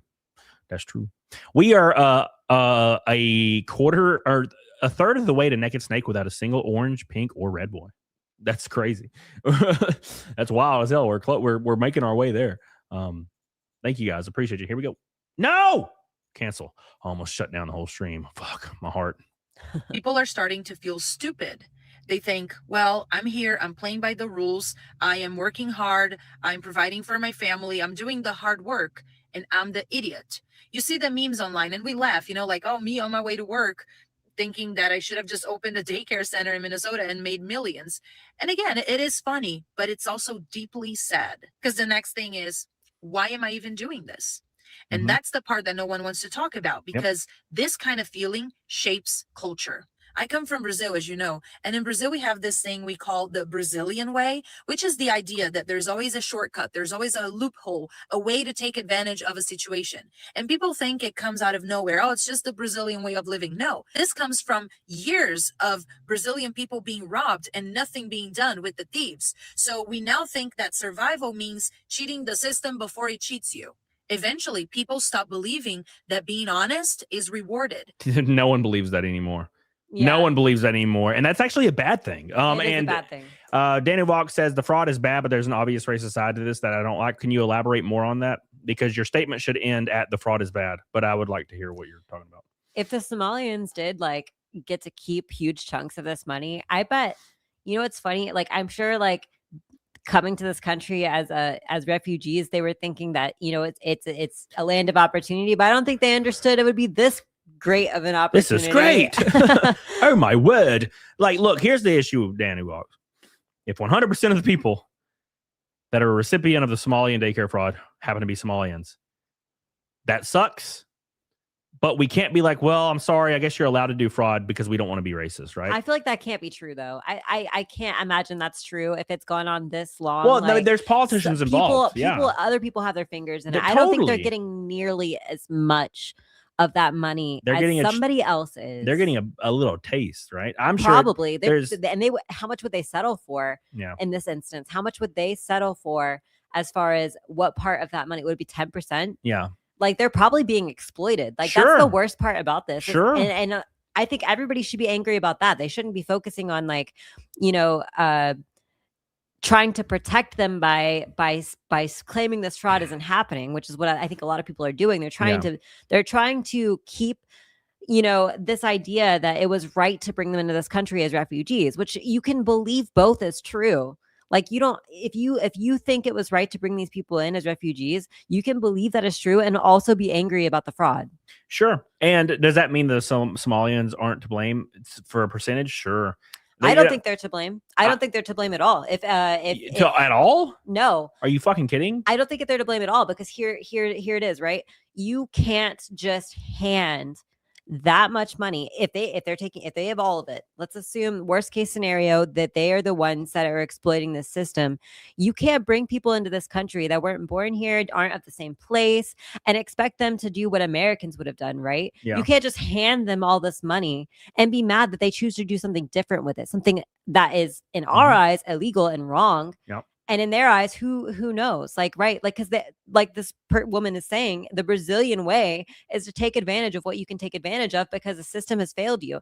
Yeah. That's probably exactly what's happened in their country. Yeah. So I believe it's the fault of whoever was handling that money and handing it off. If that's what's happening, right? It should have been given in a controlled manner. If that's it what shouldn't was have been happen. given. For one, it shouldn't have been given. Two, here's where I disagree. Yes, you're completely right on a lot of that to a degree, but these people still broke the law. Yeah, absolutely. But what does the law mean to them? What does it mean to them to break a law in the U.S.? We don't really know. Sure, but if I go to Thailand and I do something that's breaking the law, I can't be like, well, I didn't know, therefore I can't go to prison or be charged or I'd be at fault at any rate. So that makes no sense. It's nonsensical. I mean, it kind of does go back to what I'm just saying. we're stupid if we let that happen, right? Like we're dumb for like letting that happen then, right? That's It my should whole have never thing. happened. Sure. It's like, Yeah. yes, maybe they're wrong, but also like, why would we do this? Right. Yeah. But it does go back to, I like what Arnold Schwarzenegger said on, what is it, The View with Whoopi Goldberg? What show was he on when like they were trying to goad him into saying that immigration or illegal immigration was not wrong? Yeah. He basically said, you know, when you come to this country of opportunity where you have, you know, every chance to make something of yourself, you're a guest. It's like being a guest in someone's home. Yep. Like I totally agree with all of that sentiment for sure. And I do think obviously whatever happened is wrong. It's just, why would we be surprised? Why would we have handled it that way? Yeah. Well, there's an element to like, if they're going to get free money, they're going to get free money. And are they going to reject it? Probably not. But also you got to think in Somalia, it's not legal to steal others' goods either. So like they know what they're doing. Is it stealing if they're given the money and they're supposed to allocate it to something it is specific when they do all the things they're supposed to do it to is like set it up? It is when they open 60 fucking daycare facilities in a small place that's not bigger than a Taco Bell. Yeah. I mean, they fucking know. It's wrong, but I mean, yeah. We are 3:43 to Naked Snake. Thank you guys so much for all the love. Let's continue this video. Get the hail on it, diggity dog on it. Appreciate you guys. Make sure you guys like the stream. Spam that like button for your boy. Let's hit that goal. It's very important to your boy for the love. Oh, I see 2 super chats. Oh my God, look at that. Riley Guy says it's funny that the same people, government, that expects you to play by the rules don't even play by the rules. No accountability at all. Yeah. The fact that we have a deficit means they're not playing by the rules. The fact that the deficit is so high means that they understand that we will willingly let it happen. And we will with this too. We already know now that likely every single state, red, blue, fucking orange, doesn't matter. Every single state likely has an element of fraud to it. And guess what? We're going to forget about this in a week or two, and we're going to go back to, oh no, racism, LGBTQ. We're going to go back to it. And we're going to forget about all this, and we're going to pay our taxes like good little citizens by gunpoint or go to prison. That's what's going to happen. Nothing will change. And we're all just like, oh, inflation's down to 2. None of it means anything. It's all bullshit. It'll all be memory hold like it always is. Everything's always memory hold. What happened?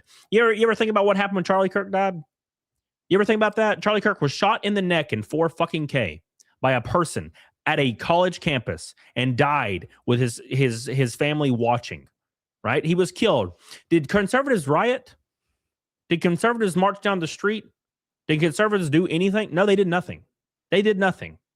Okay, people on the left burnt down cities for years when George Floyd, which is a random fucking dude, a criminal, random dude was killed. Should he have died? Probably not.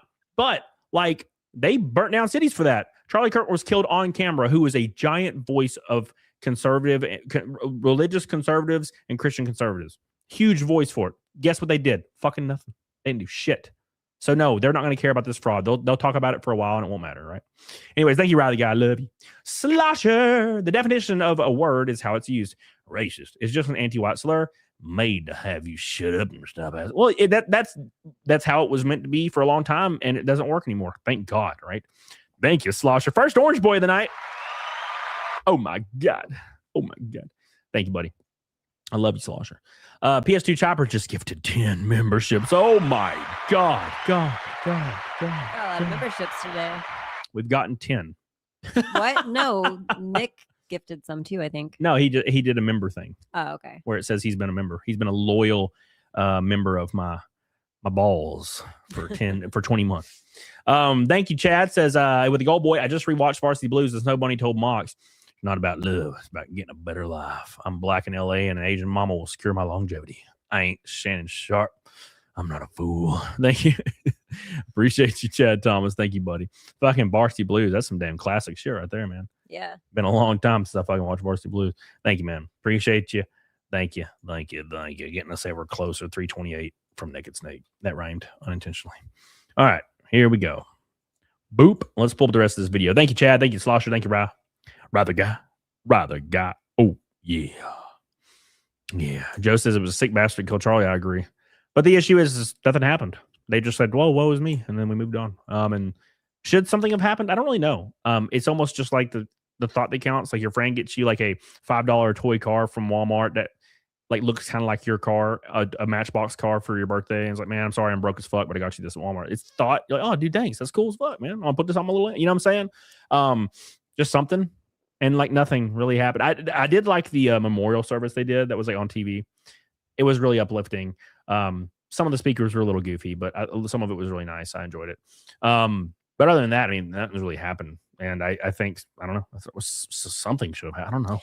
And I like how like a lot of people were up in arms about it. They were like, do you think this much should have been done for Charlie Kirk's death? And the clear answer was yes. We live in a completely different time now where his pool, like, yes, he was a content creator, but that is stardom in today's world. Like, he was a huge, he's bigger than that. yeah, he was huge, right? And so it was wild to me that there were so many people questioning like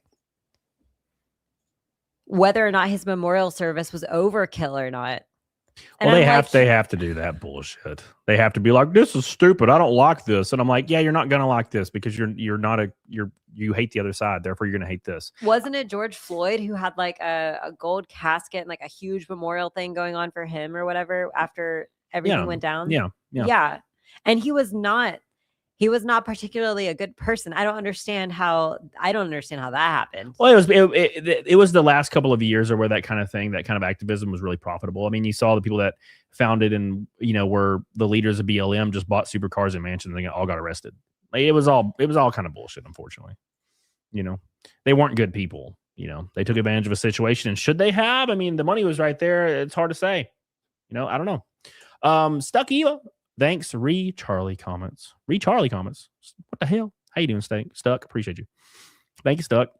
And oh my God, I can't. It just like hurts me every single time I see someone on Facebook who has one of the popular Charlie requotes where it's just like one excerpt of what he said out of context. That sounds bad. And they have this whole long like multi-paragraph spiel in their post about it. And I'm like, so you're going to give yourself 12 paragraphs to rant about this one quote, and you're not going to look at the sentence on either side of that quote that he said. So you're going to give yourself 12 paragraphs to talk about this, but you're not going to give him one more sentence before or after to give it context. Like, oh God, it's so frustrating. Yeah. Sean says if we need to bring down the temperature, let's do it. Well, I mean, the only way you're going to bring down the temperature is stop killing conservatives, right? You know what I'm saying? It's like one of those things where it's like, oh, we need to bring down the temperature. It's like, well, you guys should probably stop killing conservatives. They're like, no, it's totally both sides thing, brother. I'm like, okay. All right. No one rioted for it. So, I mean, I think they're doing the thing, I think they're doing the thing, So anyways, they're doing the thing. They didn't do anything crazy, so it all worked out. It all worked out for you. All right. Thanks. I want a burger now. The Blues Rockers. Yeah. Burger, lettuce, mayo. Oh my God. Oh my God. Yeah, at any rate, what was I going to say? Oh yeah, the thing you said about the excerpts from he said, people still do that today. It has been months and people still do that shit. They still do the whole, oops, sorry, that was loud. They do the whole, he said empathy was a stupid word and he didn't believe in it. I'm like, bro, it's been months. Well, how are you still saying this stupid shit? It's literally the fine people quote from Trump that they still say to this day. And I'm like, bro, like, I know you're like, you got a brain in there.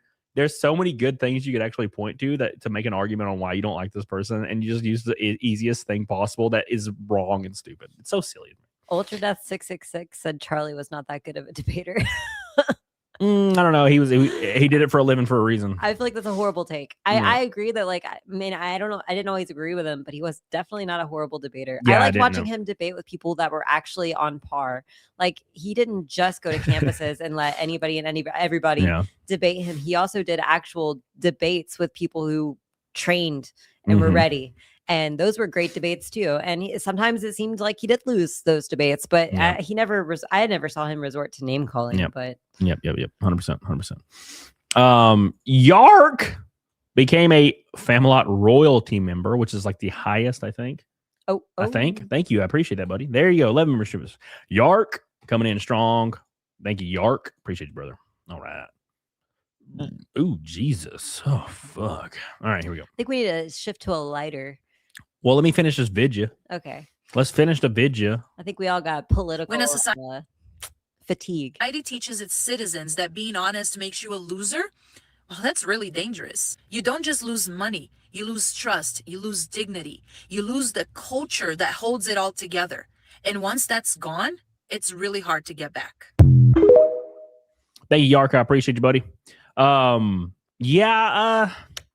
I think trust is already was lost a long time ago. People are still squabbling on why they hate Trump or why they hate Biden or why they hate Harris, and they don't care about any of this. If you mention fraud, they just say Trump, though, and it's like, doesn't matter. Like, none of it really matters.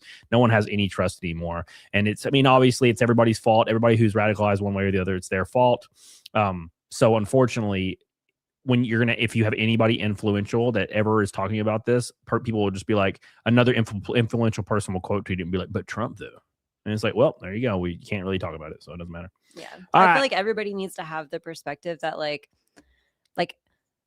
let's be tired of everything that's been going on, and everybody just like look to the government for what they can do for you. And you don't want them like doling you out pieces of bread and handing you your meat. No, you want them to do what's going to be good for you, to where you can go grocery shop for your own shit. Yep. And like use your own money that you earned. Like that should be the whole idea, right? Yep. 100%, man. That's how it be, man. That's how it be. What's up, Tyler? The Perfect Storm. Where's Nick Arcada? I think he's streaming at 11. Pretty sure he's streaming at 11. All right, let's change the pace for a second before we get back to that and look at a lady that's been kicked out for staying with her baby daddy overnight instead of her current boyfriend / husband. And all of her shit's just on the porch. She went and stayed with her baby daddy, and he kicked her out. Guys, when you decide to go stay with your baby daddy, you decide to go and start fucking with your baby daddy. You decide to be interested in your baby daddy. This is what you get involved with. This is what you get to do. You get to pick up all your shit. You get to go live back with him again. That's where this is based. How do you like Does that? he not live in a trailer park at least? Yep. He probably lives in the trailer right here. Probably. Based. That's what you should do, though. You should definitely kick him out immediately. 100%. Just kick him out. Fuck him. Fuck him. Fuck him. All right, man. All right, dude.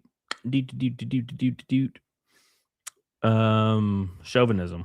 What the fuck is chauvinism? I don't know. Is that misogyny? Let me Google it.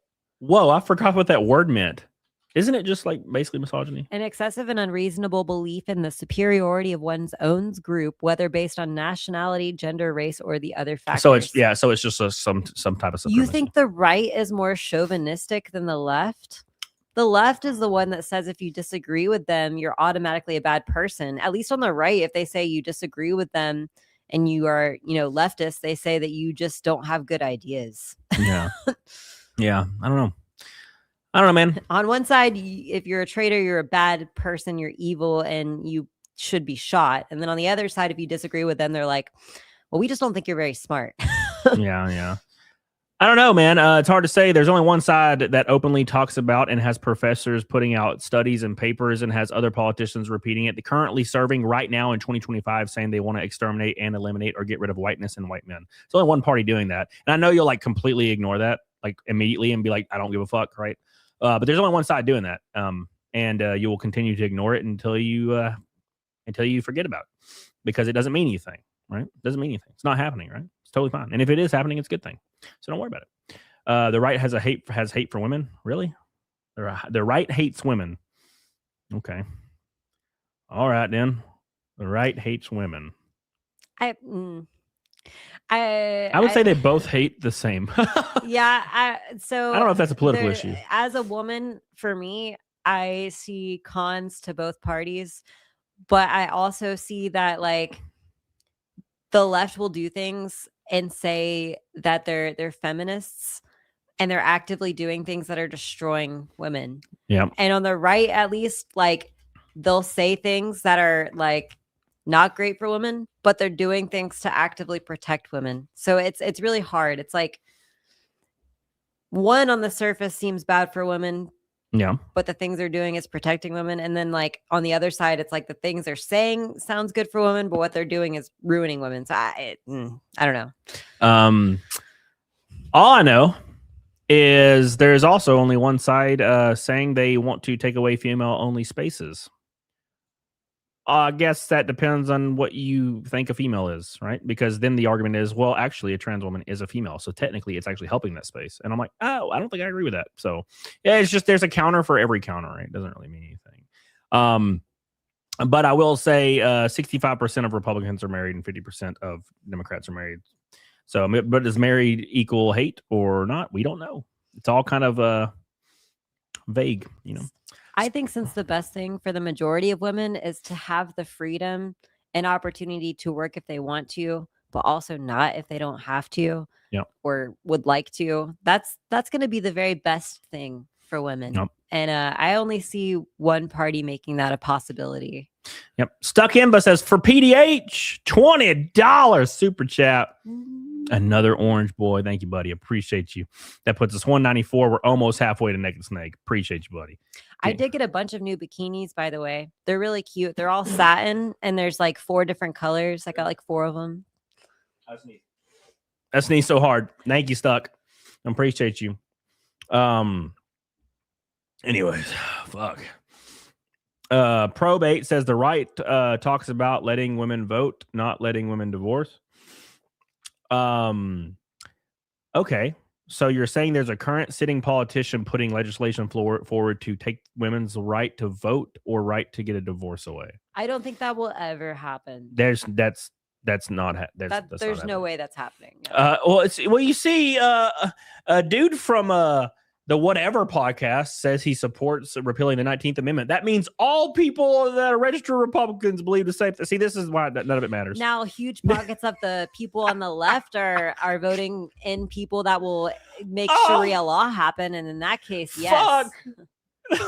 Nick Fuentes talks about God, what? fuck, bro. We are so far gone. We're so fucking far gone, bro. I don't know what happened.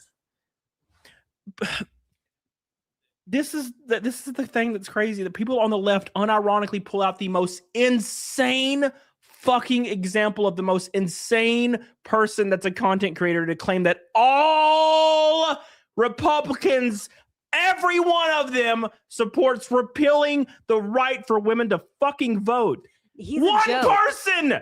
If Nick Fuentes could wave a wand, and make it so women couldn't vote, I don't think he would actually do it. He wouldn't do it. He's literally like a gag, man. Like, oh my God. What the fuck?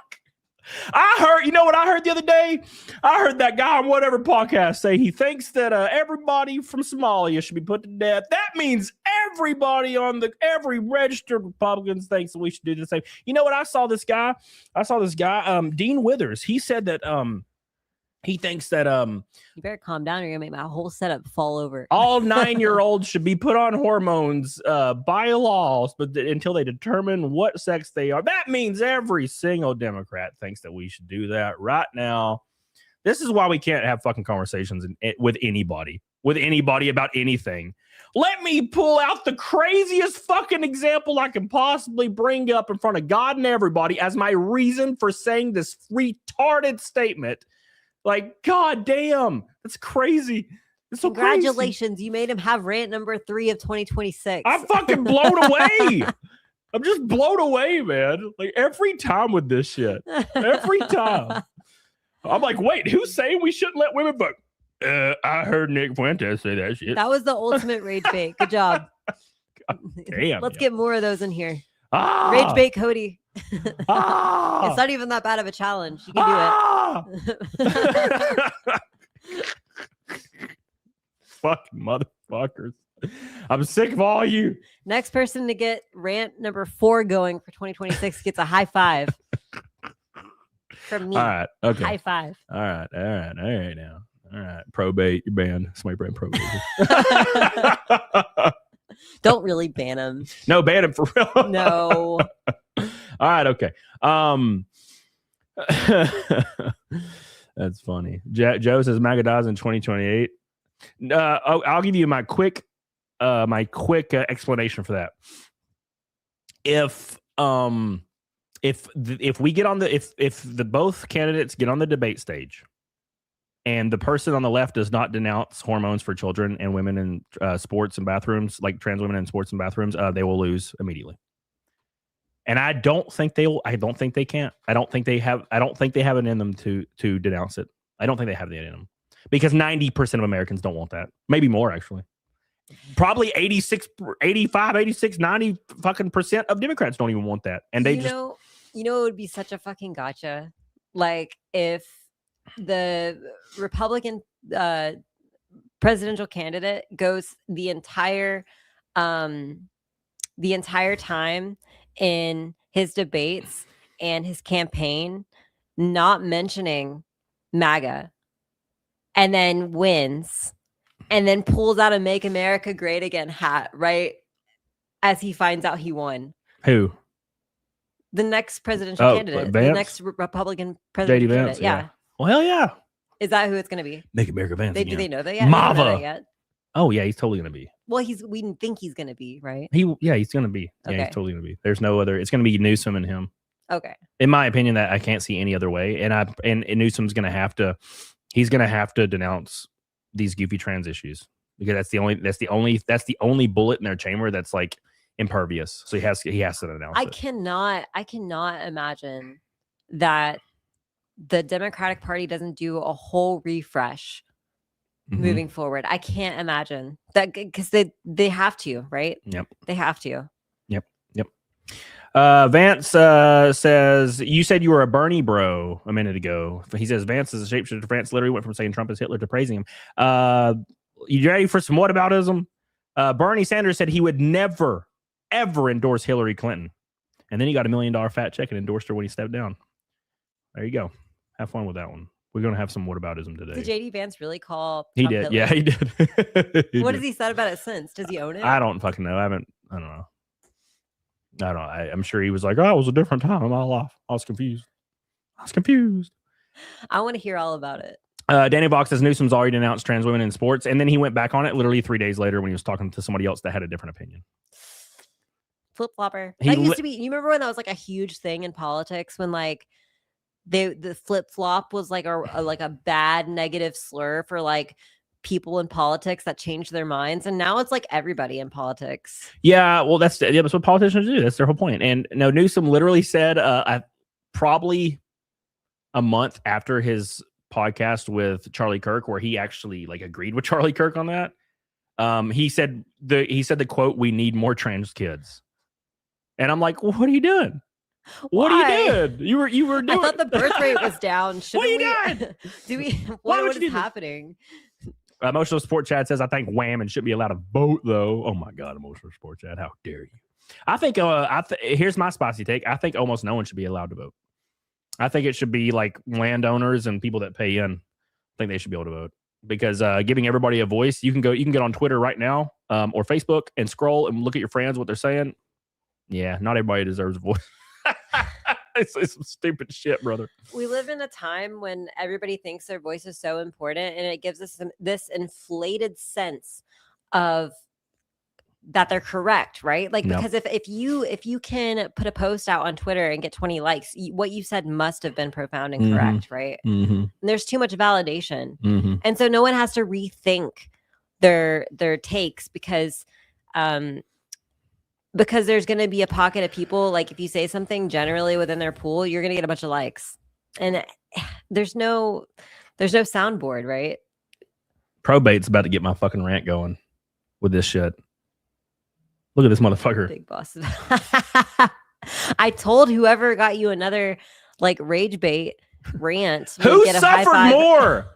Did you not fucking play 4? He crawled through a fucking microwave, bro. You missed a super chat, by the way. I'm tired of this. I'm tired of this grandpa. A big one. I'm tired of this grandpa. He died at like 42 years old as an old man and didn't even get to experience life. Big Boss lived to like 110. I'm just tired. I'm just so tired. But the babble. Oh.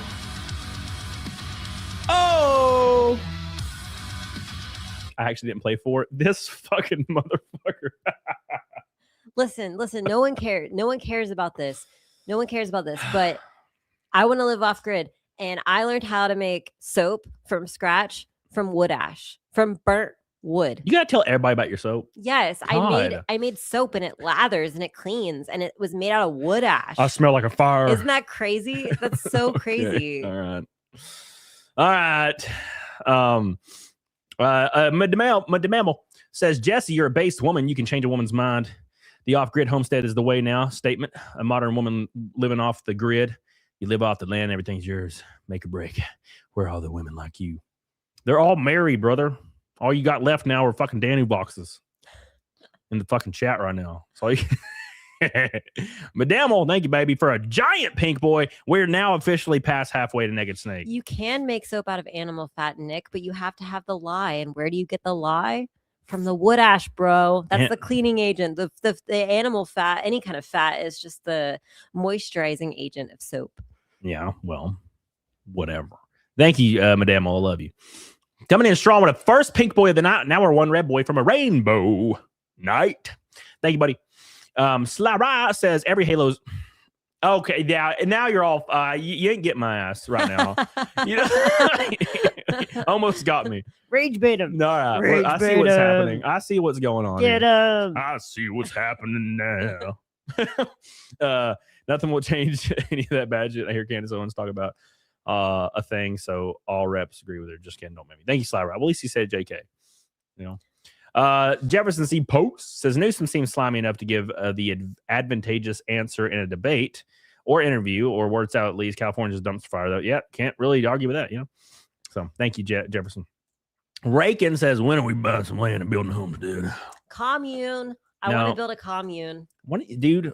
And I want to have a fake cult. I want it to be a cult where like we have a bunch of like really ornate like things that we do, like rituals, but they all mean nothing. We can make it really stupid, like we're gonna do this whole ritual with like these 30 steps, and it's gonna involve like animal blood from where we like slaughter our own chickens for meat, and then and then the blood, and it's gonna be all to like to call in the Marshmallow Man. And then all of a sudden we do it for a couple years, and then we like troll too close to the sun, and then we accidentally, intentionally sacrifice like one of our own people, and then we're like, oops, and then we realize this whole time we were a real cult. Oops. We drank Kool-Aid and died. Did we we're actually a real cult. I didn't realize this. It's like I have 9 concubines. When did this happen? I don't know. I just thought I was like clapping cheeks, and then all of a sudden I have like 9 concubines. And they're all pregnant. Where did all these unregistered guns come from? I thought I was just collecting guns. Oopsies. We get Waco'd. This was just a prank, bro, as we get shot. Yeah. Reagan says Resident Evil movies are better than... All right. Yeah, I will. Yeah, all right. Okay. All right, buddy. You got to try harder than that. You got to try harder than John Woo, brother. Filthy Noir says on Rumble with a $20 Rumble rant, says women tend to be suicidal, empathetic, and vote as such. We should repeal the 19th. The only compromise is we allow trans, but only for women like PDH, strictly legal purposes to allow them to vote. Only attractive women can vote. Conservative presidents and seats for the next 40 years. That's what would happen. I'm not joking at all. This is all serious business right now. All right, let's tally it up. We got a 20 on there from Filthy Noir. That puts us at 283 out of Naked Snake. Will we hit bikini? We got a little over an hour left. Don't miss it. Don't forget it, boys. Can we make it happen? Probably there's a generation of gamers in anime have been political influencers. Yep. We found all these poo-poos at many sites of unfortunate voting acts. That's honest. Yeah, dude. That's totally fine. Oh my gosh, I'm so hungry. Fuck. All right. This will make an excellent Netflix film. Let's move on. It would. Make sure you guys like the stream. We're almost at 300. Spam that bad boy.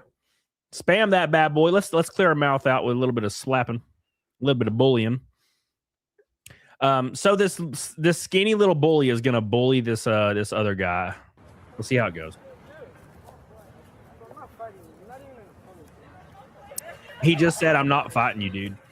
I want you to pay attention to how thick this dude is, by the way, that he's trying to bully right now. He's following him.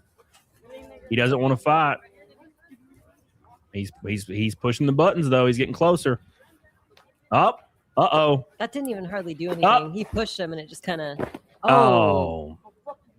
That's it. Brick wall. Yeah, stop attacking people that have shoulders that go out 8 feet wide. This dude is obviously going to kick your ass. Like, what are you doing? It's always those little skinny kids in school, man, that are always like this. And then they get freaking tossed. So what are you doing, brother? Stop. We had this one kid, and I feel really bad now. So it was clear in today's world, and my understanding, that he was autistic, right? Yeah. And he would be rage baited so easily, and he would throw an absolute crazy temper tantrum. Like this kid would like turn bright red in the face, and he'd start shaking, and then he would just start like getting up and throwing stuff, like his whole desk, or like he would be throwing punches and like screaming and screeching. And like now we all know he had autism, and we were just being the worst freaking bullies ever. And I feel so bad. That's what we do. We had a kid like that. He said he couldn't do his math homework, and the teacher was like, why? And he's like, I was delivering guns to ninjas behind the school. And everybody was just like, what? And would come to think back now, yeah, he was just like hyper autistic. And they kicked the shit out of him all the time. I know, God, we were like brutal back then, man. And then people nowadays are like talking about how bad things are. And I'm like, listen, things are so great now. I became a cool kid because of Halo 2.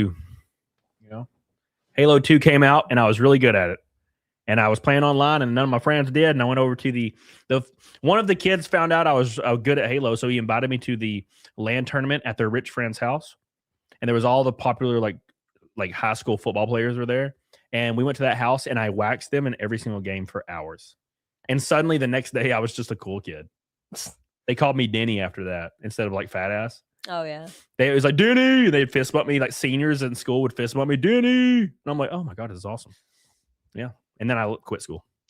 I do think bullying, I think it has its place among young people though. Like, so imagine the tolerance increase for upsetting phenomenon for those children, those kids with autism. Like, I feel like he probably like, I don't know, maybe I'm just being an asshole here, but maybe he benefited from that in real life. Like maybe he grew into adulthood and was forced to face all of that and all those tantrums and all of that like anger and, you know, having to keep control over, you know, his issues, that maybe he became a more productive person and was able to be more successful and happier. I mean, who knows? He came into my store one time at GameStop years later, and he kind of seemed normal. Very weird. That guy that was getting his ass kicked all the time. Oh, yeah. The ninja guy. Min Rider says, we shall call our cult the Branch Camelodians. Lotions.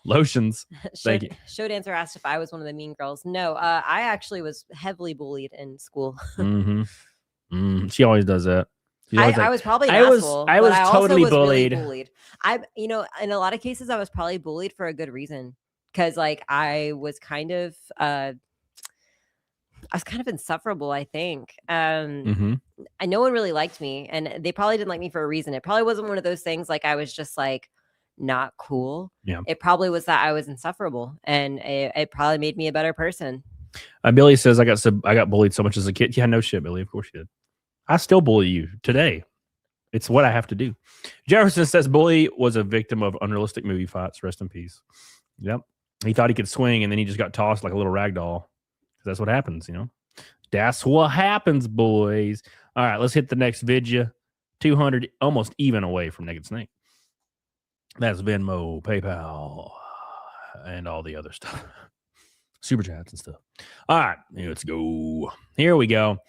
These are one of my favorite kind of videos. It's where a lady just won't leave you alone, and you decide to take matters in your own hands. Here we go. That's loud. Oh, she's pissing him. She seems like she's just playing with him, you know? Do that shit again, bitch. I want you to. Because I don't fucking play that shit. He is flirting. Well, he doesn't want to. He's obviously very uncomfortable with this, and she keeps touching him. And I think don't you understand what do you expect is going to happen? I mean, come on, you know. Especially don't play with little ass kids. Don't fucking grab my nitty. Oh my God. At least he only hit her once. Oh my God. Yep, she did. What the fuck is this real? Yep, she did. She dead as hell. Chain that my aunt gave me. She dead. Oh, rest in peace. God damn. Yeah. Stop hitting men, females, women need to stop hitting men because you're going to end up in situations like this. Should you hit a woman? No, I don't think you should. But if a girl starts slapping at me, if I don't know this girl and I'm on the street, she keeps slapping at me and she's chasing me and keeps slapping and hit me, I'm just going to deck her once. If you keep doing them, you're getting decked. Right? I'm sorry. You know? Renee Galarza, Happy New Year. Way to go, boy. How you doing, buddy? Hope you're doing well.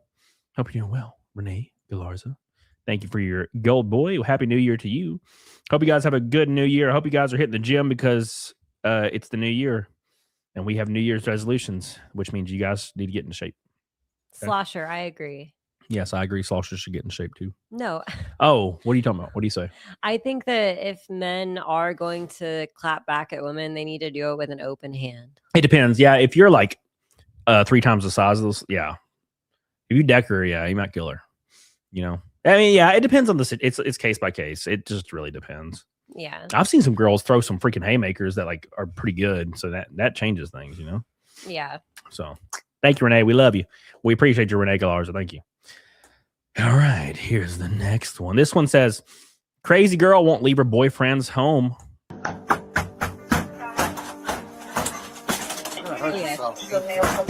Oh, Jesus. Yeah, you keep hitting the door.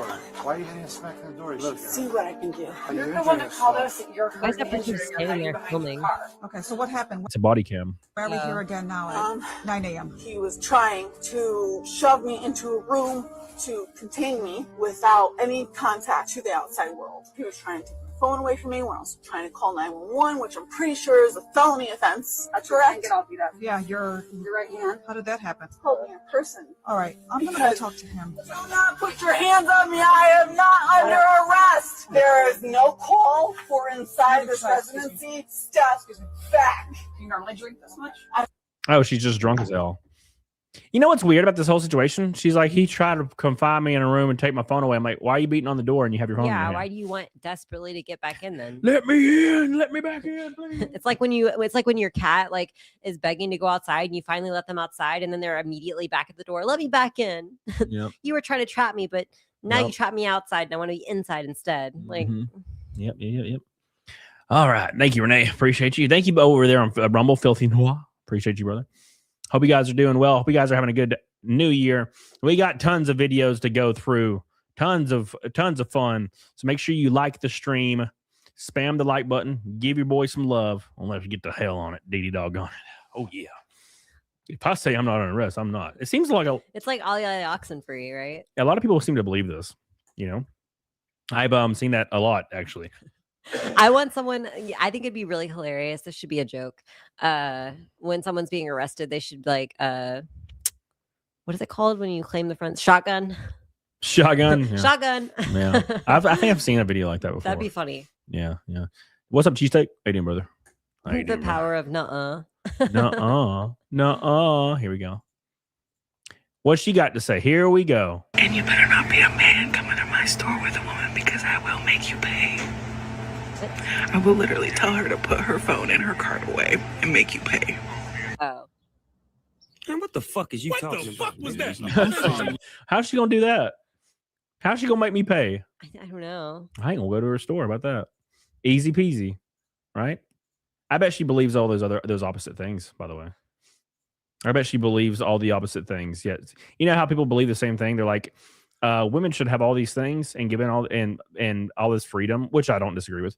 And then they'll be like, but also men should have to pay for them. And I'm like, so you like want both things?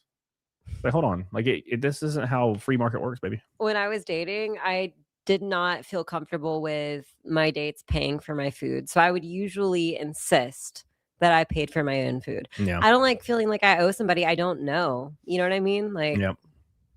Well, now you just forget your wallet every time. That's what you do now. bro, I pay for 90% of our food. You are a filthy liar. 90% of our food. Filthy liar. Oh, I forgot my wallet. Oh my god. Do you know how many monsters you drink? Oh my god. Oh my god. Anyways, Captain Stewie says, Code Dizzle, what's your New Year's resolutions?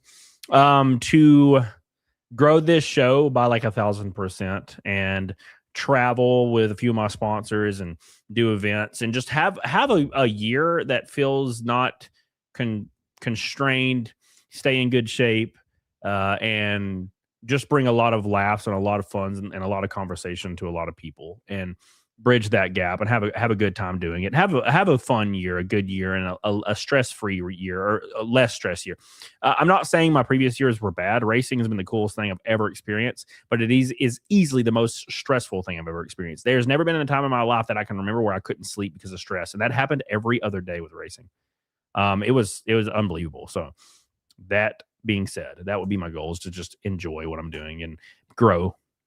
I want to be a trad girl. Trad. Hugo Etano says, Happy New Year, my friend. Yes. I want to stay at home and make soap, even though soap is like $1. Yes. We got a raid from one coin only. One cone. Thank you, One Coin. I appreciate you, brother, for the raid. I don't know if Mick Stellar's in here. Can you throw their link in there for you, my boy, for raiding us? Throw my link in there. Hugo Atano says, Happy New Year. Thank you, my friend.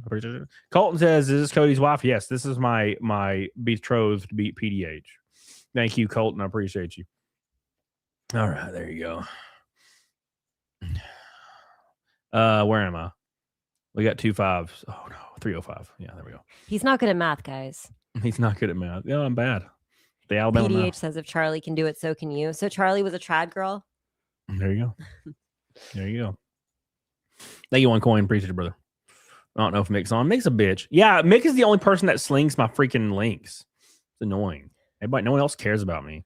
So PDH doesn't get one mention in your resolution. Growing this show I'm not a priority. Growing this show by 1,000% benefits PDH the most out of everybody else. Not me. I'm already fine. I'm already living like I do. All right, thank you guys. Appreciate you. Let's move on. I saw this like a few weeks ago, and I want to point this out. So this is the progress updates. Here we go. Celebrating 8 months of gym consistency. 8 months of gym consistency. Hell yeah. Oh. Yeah, like it's like was this girl not showing up for 8 months? I mean, maybe there's like progress underneath. You know what I mean? Like she gotta lose weight first before you see what all she gained in the gym. You know, you can't. But she's been eating more to counteract the calories she's been losing. Unfortunately, you cannot outrun a bad diet. No, you can't. No. You can change your body composition. You just won't see any of it. Yep, 100%. Yeah, unfortunately, she worked at the vending machine. She worked at the front desk getting all them delicious cookies. The free pizza day at Planet Fitness. She was all about that. She was probably lifting the same as the other girl she's with. But here's the thing: if you're that much bigger, you should be lifting like twice as much. Sunny Hard R says, Cody, I need to give birth by October. Can you help? October's only like, I guess that's 9 months away, right? What does that mean? He can't. What does that mean? You want me to birth you or like give birth to you? I need to be birthed. All right. Next one's Sophia Rain. For context, Sophia Rain's an OnlyFans creator that is extremely successful because her bit is she's a virgin. And for some reason, people believe it. So she makes like $1 bajillion. She makes like $48 million a year or $58 million a year. What if she is? She's not. But I mean, what if she? Oh. Does she do toy play? If she does toy play, then she's not a virgin. Well, no, I don't know what she does. I've never looked it up. But I'm just saying that I feel like that's the oldest bit in the book. But she looks kind of young, so I think it works. Like she can do it because she's young, and people are like, oh, it's like illusions. It's like VTubers, right? Like as long as their illusions are supported, then they're cool with it, right? But here's her talking. Being harassed 24/7 right now. My family's being harassed. My neighbors are being harassed because it's Florida's a public record state, so you can find anything. My real name got leaked. My real age got leaked. They found out who I was, and now they're coming after me essentially. And Yep, that's the internet. Welcome. And if you're making $50 million a year, that's going to be happening. There's no way to stop that. There's actually like a huge thing to be said about nowadays. Like, there's not enough protection for people's public information out there. And you have all these mid-tier content creators that are big enough to, be known, but not big enough to have the money to protect themselves, the money or the means to protect themselves. Yeah. And it's actually a really dangerous world out there because of that. I think that's a huge gap in the way technology has moved forward without anything in the way to protect or buffer. Yeah, that's one of those weird things about being a content creator is anybody can find out anything about you in 2 seconds, and there's there's like no way around it. And it's like, well, it's public record. I'm like, I think in the age of the internet, it probably shouldn't be anymore. Right. You shouldn't be able to look up everybody's information in 2 seconds, like just because you know their name. Right. Probably should be something that doesn't exist anymore, but that's just how it is, man. And it's one of those things where technology is not keeping up with the evolution of social media. So. Right.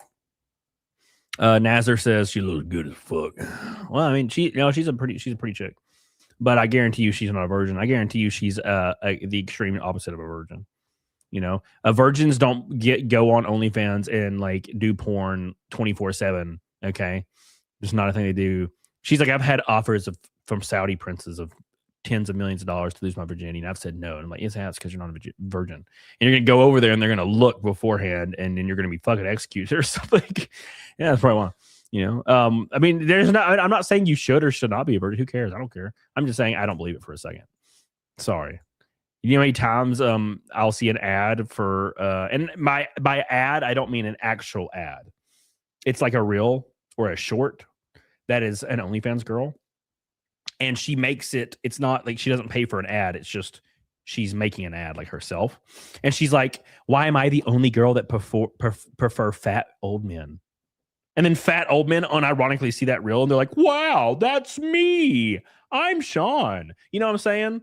It works. They're like, that's me. I'm gonna go buy her OnlyFans because she likes old, fat, bald guys and not young, ripped guys. That's what are the odds? And I see those all the time, like all the time. I'm like, wow, what are the odds? Let her have it. What are the odds that she likes ugly dudes that no one wants? Crazy. I'm Sean. It was funny. Come on, guys. This is a little funny, right? Come on, please clap. We are 195 from Naked Snake for the 559th stream in a row.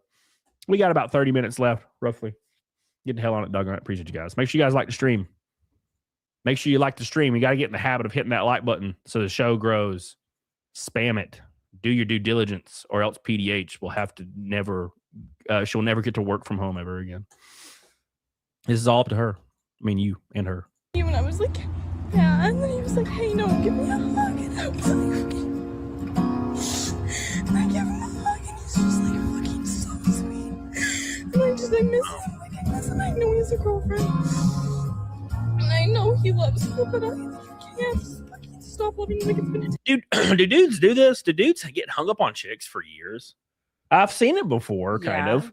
But like, it seems like this is such a normal thing where girls get hung up on like random exes for years. That's weird to me. I've never understood. I don't think about them ever again.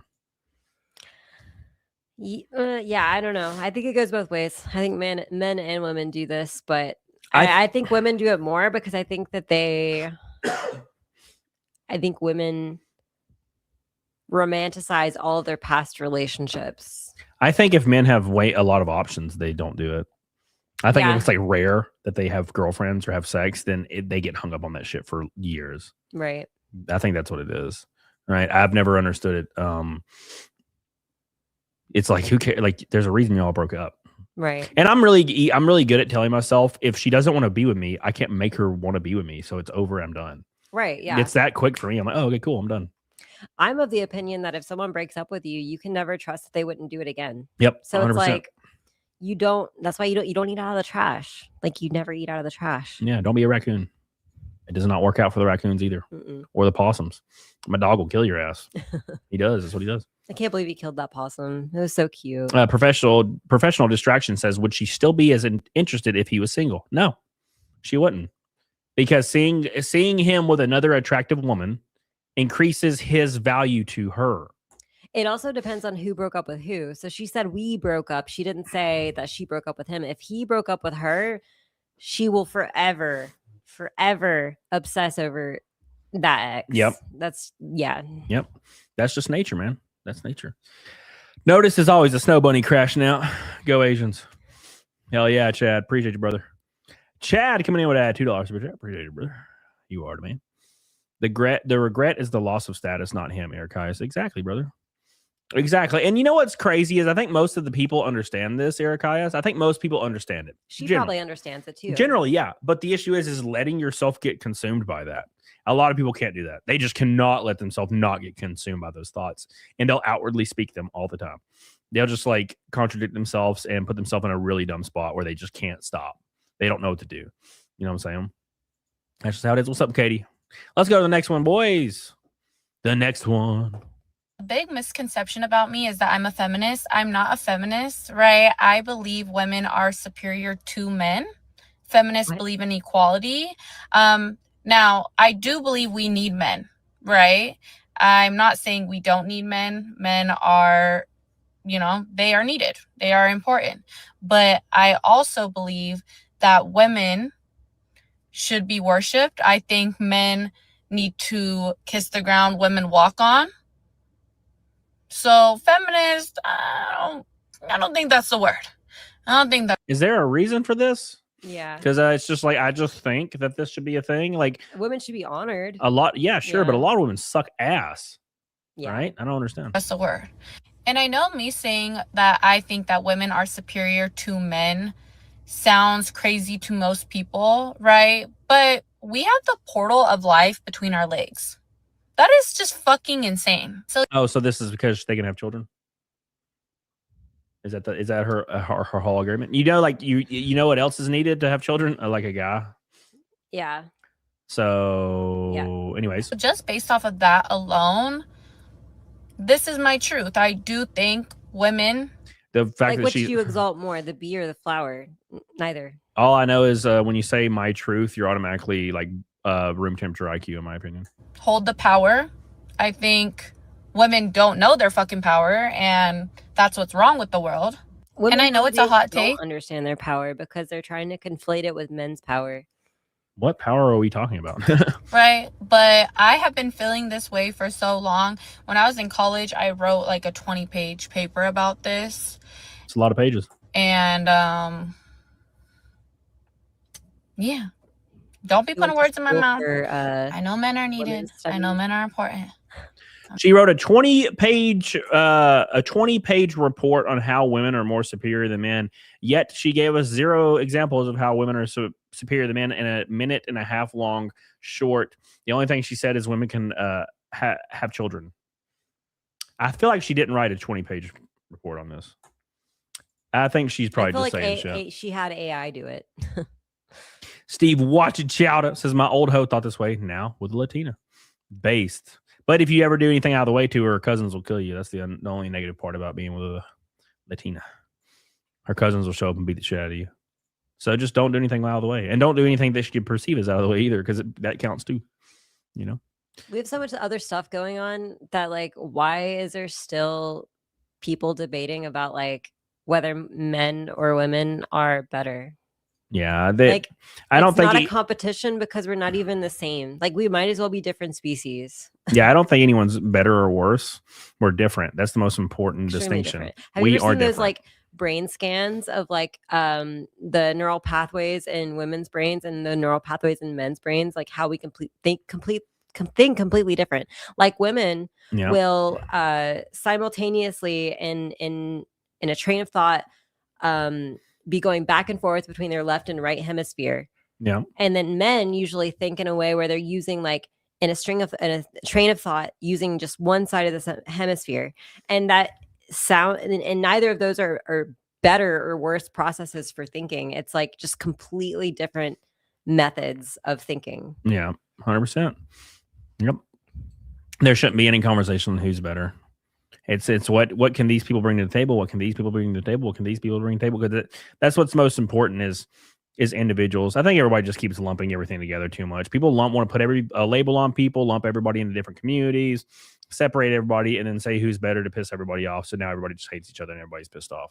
Yeah. None of it means anything. It's all bullshit, in my opinion. You know what I'm saying? Oh my God, there's that video of that crash out where that dude drives down the parade road. I really like that video for some reason. Just really enjoy it. Because he's like, to see the realization in his eyes that he fucked up. Jefferson says, so many college graduates sound utterly ineloquent. Well, it's because unfortunately, people conflate education, like a college degree, as intelligence, and they're not the same thing. Right. So it ends up putting people in a weird spot where they think that they're extremely smart, but they actually can't rub two brain cells together. But they paid for a degree, therefore they're smart, right? It's a very common misconception. It's like it's why like liberals will always make videos saying, I don't know if you know this, but like if you like Trump, it's because you're like not educated. And there's numbers to like back this up because like I went to school, okay, and I got a degree, and most people that don't like Trump, they went to school and got a degree like me. So like we are actually intelligent and you are dumb. So like end of story, please share this. And they unironically put that out there and they believe it. And it's like it's one of the dumbest things you'll ever hear in your life. Steve, watch it, shout out, wrote a book too. Why Women Are Better. Blank pages. Just a bunch of blank pages. Jesus, brother. I think the only thing that a degree does is it's like, it is unfortunately one of the only things we have in place as a society to give you some credential of intelligence. Yep. Right? Yep. But I think that college education has become too obtainable. Like, it's no longer such a hard hurdle. Depending on what you go to school for, obviously, some things are a lot harder than others. But like, it's no longer such a large hurdle that it weeds out what you want it to weed out.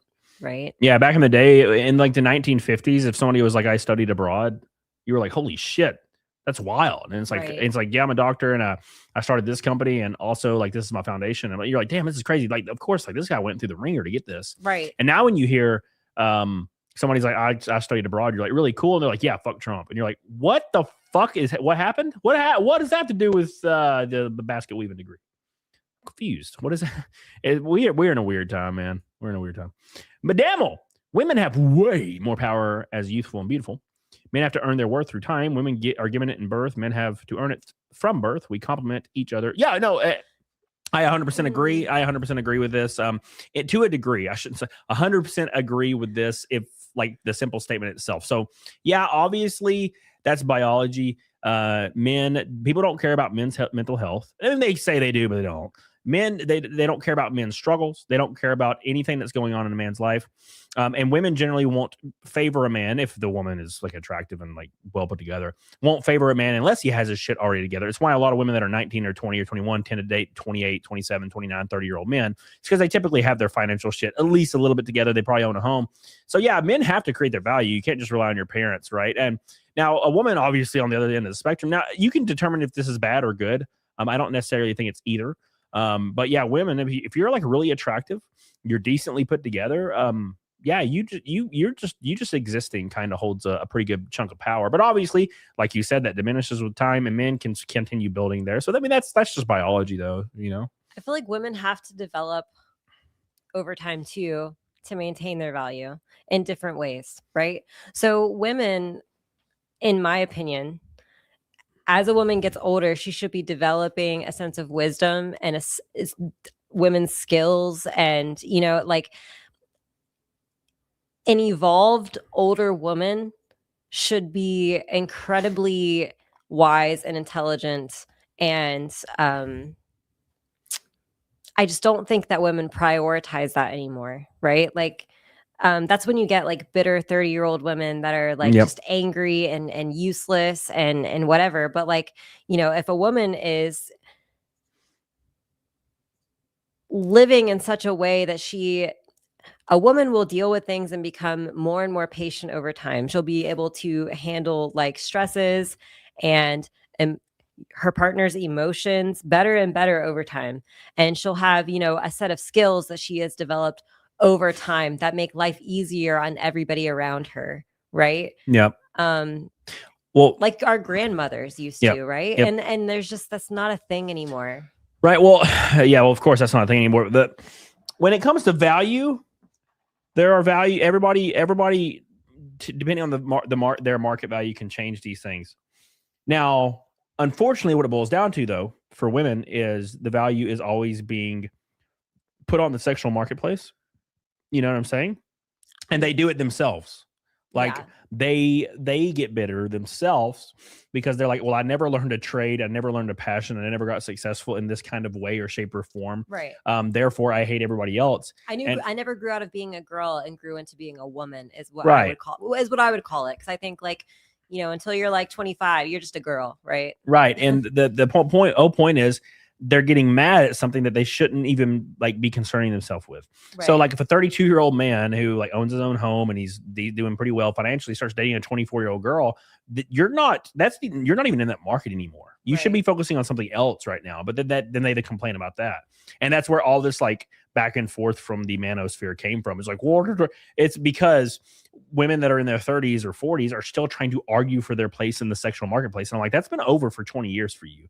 You need to focus on your next move. And a lot of people don't because they don't learn how to get past that. Right. And they don't learn any interest, especially now with the age of social media. No one has any interest anymore. They're just all about like whatever is on the surface.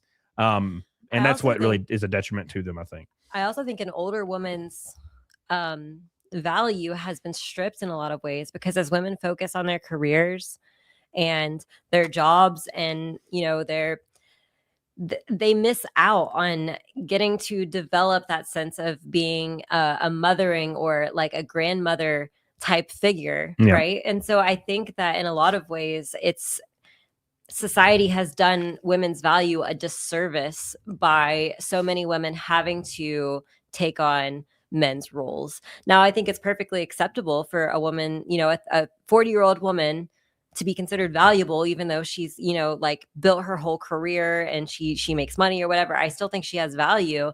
I just think that it's not women's strong suit. It's not their strong suit of value that they can bring to the table that men can't bring to the table. Right. Right. Slosher with an orange boy says IQs of college undergrads now is lower than high school graduates in the 60s. That's not shocking. Probably because all their thought processes are all based in social politics, and no one gives a fuck about that anymore. Thank you, Slosher, for the orange boy. Big shout out. Thank you, man. We love you, my Canadian brother. Erikaya says the status of college is meaningless now if you don't build something with it. Yeah, and that's the issue is over, 51% of people, study came out recently, 51% of people do not have jobs with their degree, like their bachelor's. And it's because half of them are getting degrees in shit that doesn't mean anything. You know, it's just nonsensical. It doesn't make sense. They're just getting degrees and stuff they can literally not use at all in the workplace. They just get it because their parents said to go to college, and then they probably picked their main idea or main path from a moral standpoint that has no actual market value. It just doesn't. Thank you, Eric Haas. I love you. Rod the Guy says some of the smartest and wisest people I know got that way through life experience, and that's my truth. That's 100% life experience. You cannot buy life experience. If you become successful without college, you are more intelligent, in my opinion, than somebody who's equally successful and has a college degree. You have to be, because you've done it without the spoon feeding, right? Like you've done it on your own laurels. Yep. Thank you, Rye.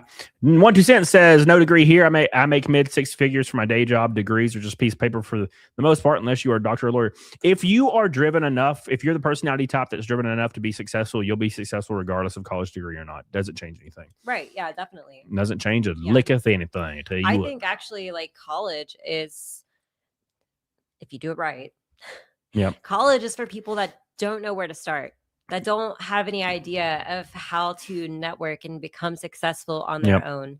And that is a lot of people. It's a lot of people that need to go to college, because if not, they're not going to be successful. But the more intelligent people know how to do that without college. And then with college, they do it even bigger, of course, right? In some ways. It just depends on what they're trying to do. Yeah, well, the whole issue with college is the fact that people tend to go to college because their parents say you have to go to college. Right. And then they're like, we will reward you if you go to college monetarily. So the kid just uses that to avoid growing up. And they don't do the essentials that you have to experience in your like late teens or early 20s to kind of get in that groove. When I was 18 or 19 years old, can't remember, I was either 18 or 19, I moved out of my parents' house.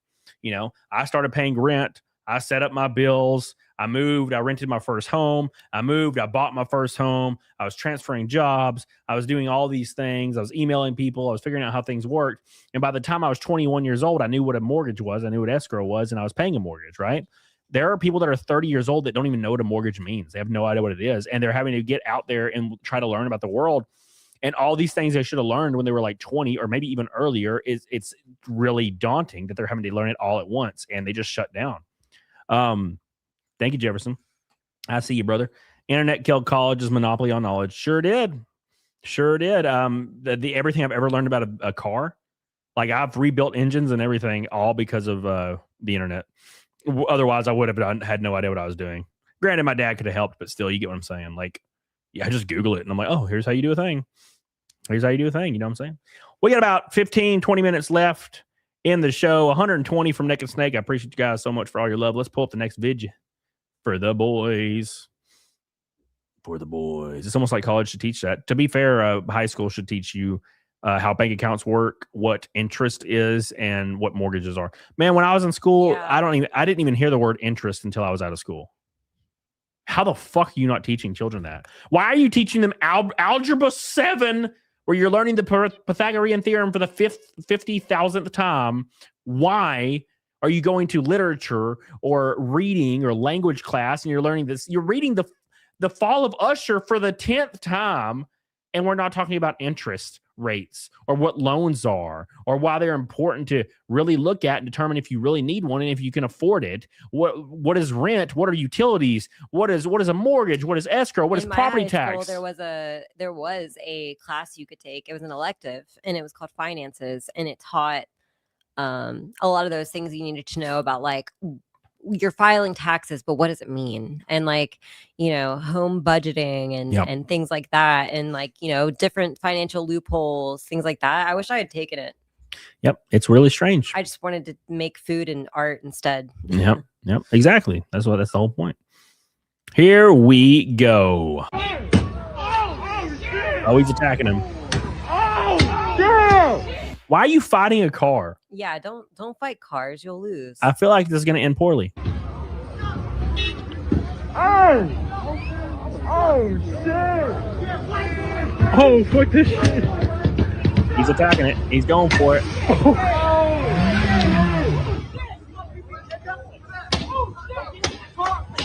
Oh, there he goes. He's down.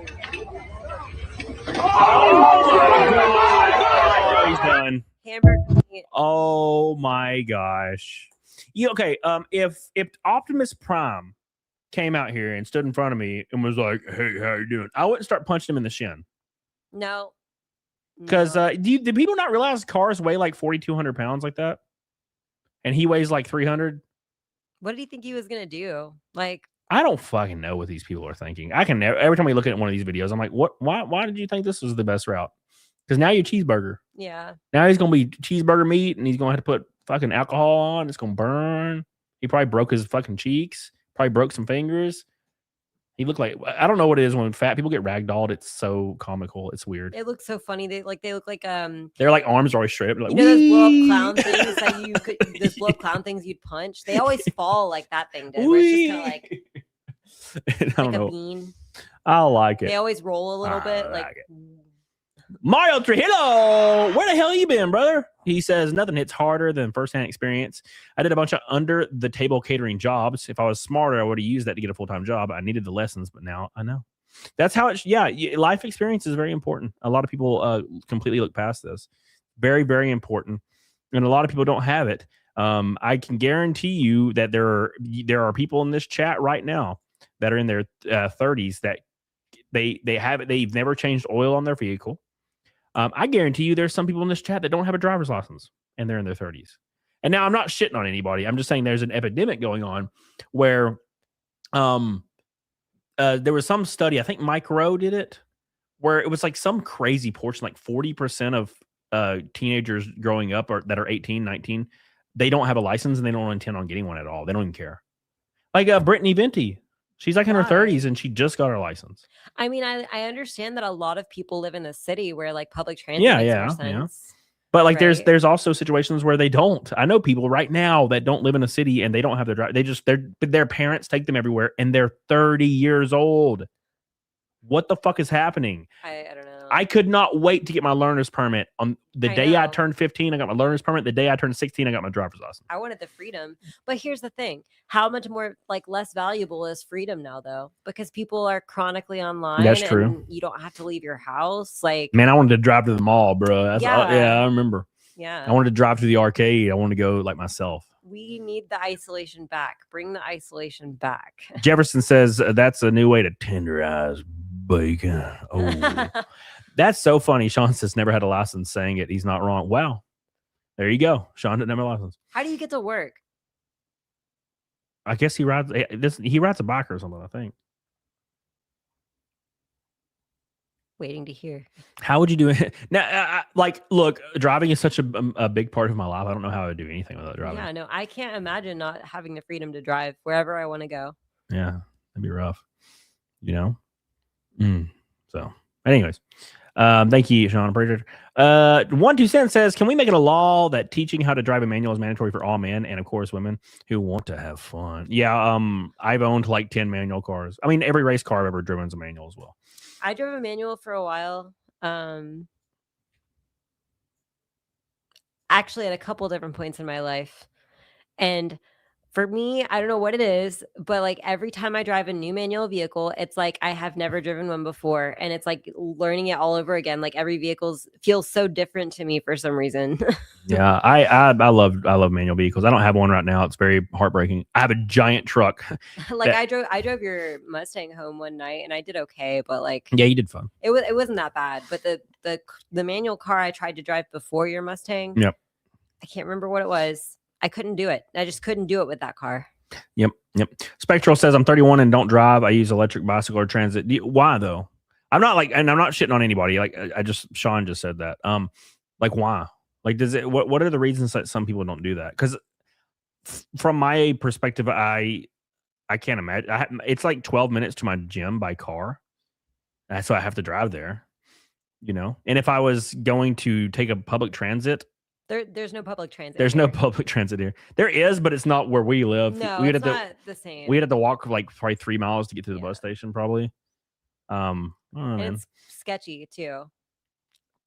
Geocache is driving is expensive. Car insurance now. Well, yeah, but I'm talking like we're talking about we're adults though. Like we're not like 16. So yeah. My first car I ever bought, I financed, and it was $2,500. It was a Jeep Grand Cherokee Laredo in 1995, and I used my job at Piggly Wiggly to finance it and pay the bill on it, and I paid my own insurance. But I worked at Piggly Wiggly for minimum wage, by the way, $5.15 an hour, and I was able to afford my Jeep and my insurance at $5.15 an hour. Now, granted, this is a long time ago, but still my current truck is like $170 a month in insurance, and my payment's really low. It's like $200 or $280 or $260. I can't remember. I basically got my first car on my mom's divorce. Well, that works for you. And then after that, the first car I bought as an adult, I paid cash for it, and it was a 2001 Honda Civic, and it was gold, and the paint was chipping off. Hell yeah, brother. I mean, that's it. It seems like a dream when you get it, though, right? Yeah. I was driving a 1993 F-150 long wheelbase that I had to get running to be able to drive. My dad was like, "You can drive it if you can get it running." So I started messing with the distributor and fucking with that, and I changed out the distributor, and then it started running. But it wouldn't run half the time. So sometimes I'd be stuck at school for like an hour after school ended because I'd be waiting for my truck to just, for whatever reason, crank. It just cranked sometimes, and sometimes it wouldn't. 1-2 Cents. What insurance company do you use? Because they're charging me an outrageous amount for insurance on my Audi. 1-2 Cents says I pay $80 for full coverage on 2 sports cars. You must have a bad driving record. I don't. You hear that shit? There's a motorcycle outside. There's something out there. I don't know what it is. I also have Geico 1-2 Cents. It depends on the car. So I've had like just a normal ass Jeep before, and the insurance was like nothing. It was like $47 or something. But like with my Jeep, it was $80. Yeah. But with my R8, it was like $290 a month. Now keep in mind the car is worth $100,000, and full coverage is pretty expensive on it. So it really depends on the car. I can't remember the last time I owned a car that wasn't like kind of over the top valued just because of what it was for the time. Like my truck, for example, when I bought my truck, it was like at the height of the truck boom where a brand new truck was like $100,000. Like just a normal fucking truck was like $100,000. Like a four-wheel drive, 4-door V8 truck was like $92,000. Like 4 years ago or 5 years. You remember that? So that was my truck. And now it wasn't that expensive, but still it's like the insurance probably is to match that. I don't actually know what my insurance rate is, but I think it's like $170. I don't remember. But I remember my insurance on my Jeep was like $17 when I was a kid. It's nice. Damn, I'm in community. Jess, great answer to my last super chat. Thank you, M. Damel. I appreciate you, brother. Appreciate you, I don't remember what it was. What was the It was answer? about women changing their value structure as they get older and how they're valued, like grandmothers. Yes. Yeah. Yeah. Is it time for Naked Snake? Potato, no, we are $100 from Naked Snake. Thank you, bud. Thank you, guys madam. won't get to see my new bikinis. I have a highlighter yellow one Why did you get a highlighter yellow bikini? because I thought it was fun. Bikini's gonna be really rare, so you ain't got to buy a bunch of bikinis. Well, I bought them and they just got delivered because I bought them from Temu.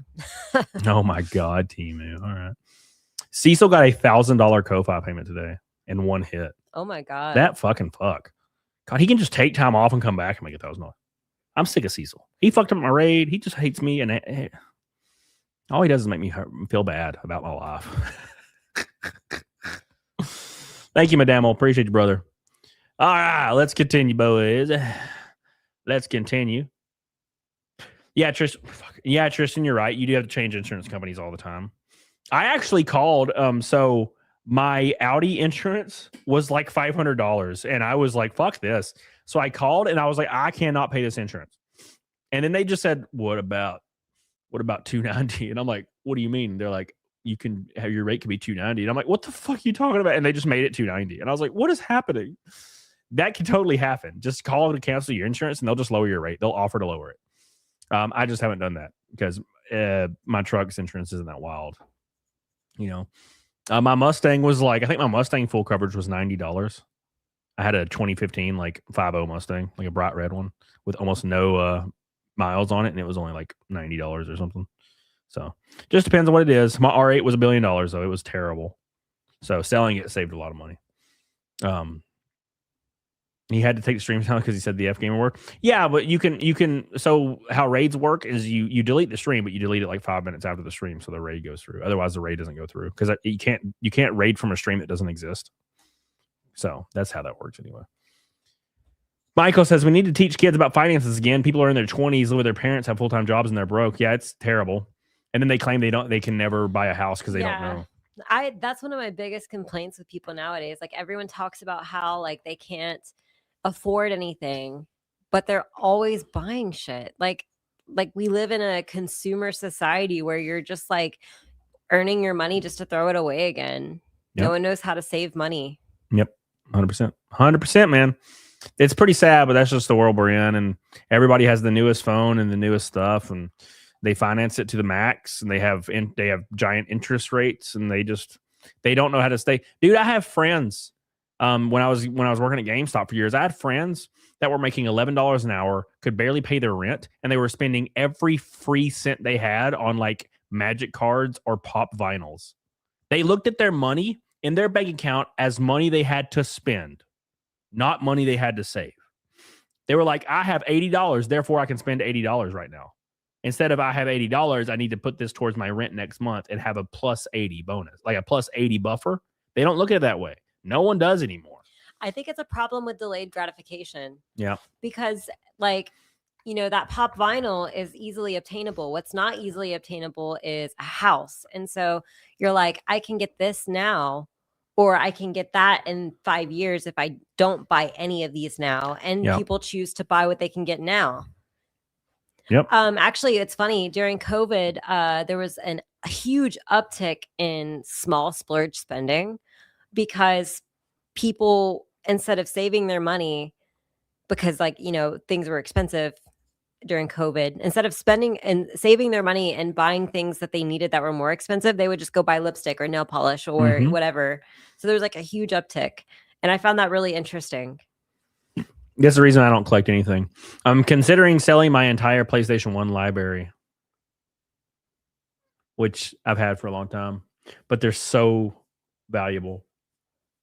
Like I have like Resident Evil 1, 2, 3, Survivor, all in basically mint condition, and they go for like $180 a piece. And that's just my Resident Evils. I have like every Tomb Raider, every Crash Bandicoot, every Metal Gear. I have the black label Metal Gear, the green label Metal Gear. I have the black label Final Fantasy 7. I have the green label Final Fantasy 7. I have all of it. I'm thinking about getting rid of all of it. So we'll see what happens there. Because I'm just like, I don't need this, and I need the money, and I have a few guitars I could probably get rid of, and I don't play, and there's just a lot of stuff I need to drop and like start thinking about other stuff. Colton says, does Cody shop at GameStop? I do not. I have not been in a GameStop in years, Colton. Years. All right, boys. We're closing in on the end here. Got 10 minutes left. Appreciate you guys so much for all your love tonight. I'm gonna pull up a couple more things before we hop. But make sure you guys follow my Facebook and go watch those reels. Spectral says, don't get rid of physical media. Well, I think people would cherish it more than I do. That's all I'm saying. That's all I know. Captain Stebbing says, I'll tell you something interesting. You can buy a house with zero credit. The first house I bought on a first time buyer's loan. Yeah. It was the easiest thing I've ever done. I just was like, I want to put offer on house. And they were like, okay. And they're like, it was approved. And then I moved in like after it closed. It was like the easiest thing I've ever done. This house was a little different. Home buyer loans are excellent. Yeah. This house was a little different. The lady fucked me real good that first time. She was like, hey, your debt to income ratio is not good enough. And I was like, okay. And she's like, go ahead and pay off that car that I see and pay off that credit card I see. And I was like, okay, cool. So I paid it off the next day and my credit dropped 100 points. And then I got refused for the loan. And I was like, oh my God. And I did not know that life of credit was a thing. Yeah. So my life of my credit went from an average of like 10 plus years to 2, and my credit dropped. And I was like, well, I guess I'm fucked. And then my credit, I got a company. I called a company, a law firm that specialized in credit score. And I was like, here's money. And then like a month later, my credit was over 700 again. It all worked out. It was very interesting. I was like, all right, cool. They just fixed it. I don't know what the fuck they did, but it all worked out in the end. I want to share this. Ooh. Look at that fucking guy. Are you kidding me? The last thing I ate, beans. Look at that guy. Holy or shit. Cornbread. Cornbread would be a cute name for him. It's crazy. Poot. His name's Poot. Yeah, it looks like a poot.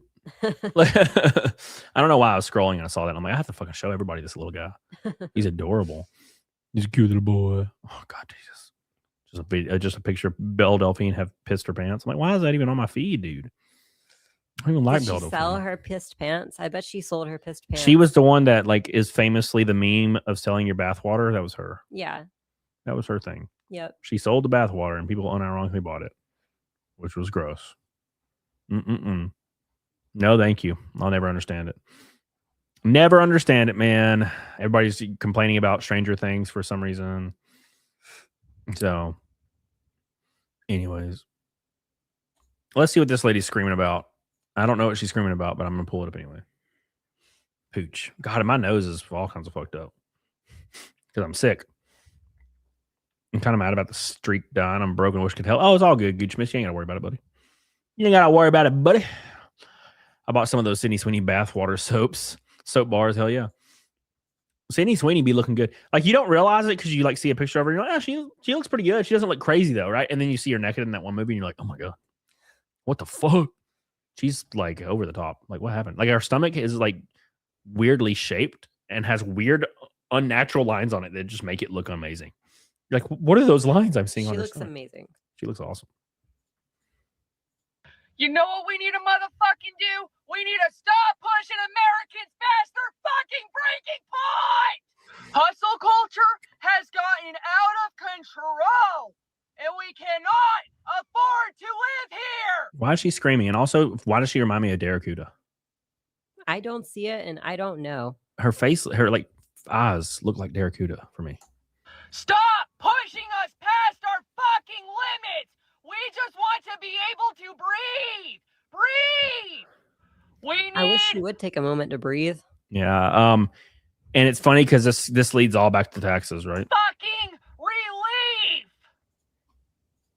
We work every fucking day and the money doesn't amount to anything anymore. It's never enough. It's never enough anymore. Like, what the fuck? What the actual fuck? When does it stop? Somebody, please, when does it stop? This is not okay, like, at all. This isn't reminding Daracuda. I don't know what it is. Like, she's talking like Daracuda, but like with a yell. No. It's honestly one of those days where I just want all this to be over. Like, I don't know if there's any saving us or not. Nothing she said's wrong. She just was weird about it. Like, yeah, it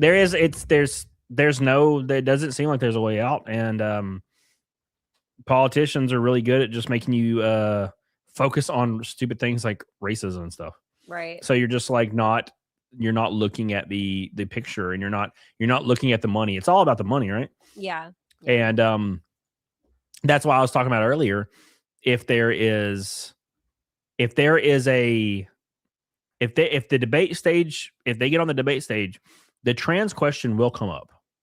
Like, whether or not you care about it or not, like, I don't really care. It's already been made illegal to affect children. I'm cool with that. It's all good. But if that question comes up, people will focus on it because you're not going to avoid it, because it's an easy win for conservatives. Right. And if they do not handle it the way it is, conservatives will retain power.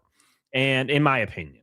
So, man, if conservatives can manage to abolish IRS, if that were to ever happen, I don't see the Democratic Party winning for quite some time, unless there's extreme promises on their part to. Yeah. And that would destroy their whole thing too, because like without income tax, you don't have all of these other programs in place, right? Like, because they're built off of that. Unless you start building them off of tariffs. Yep. Maybe. Yep. Yeah, man, we're in a pickle, unfortunately. Billy's like, can you paste the Ko-Fi?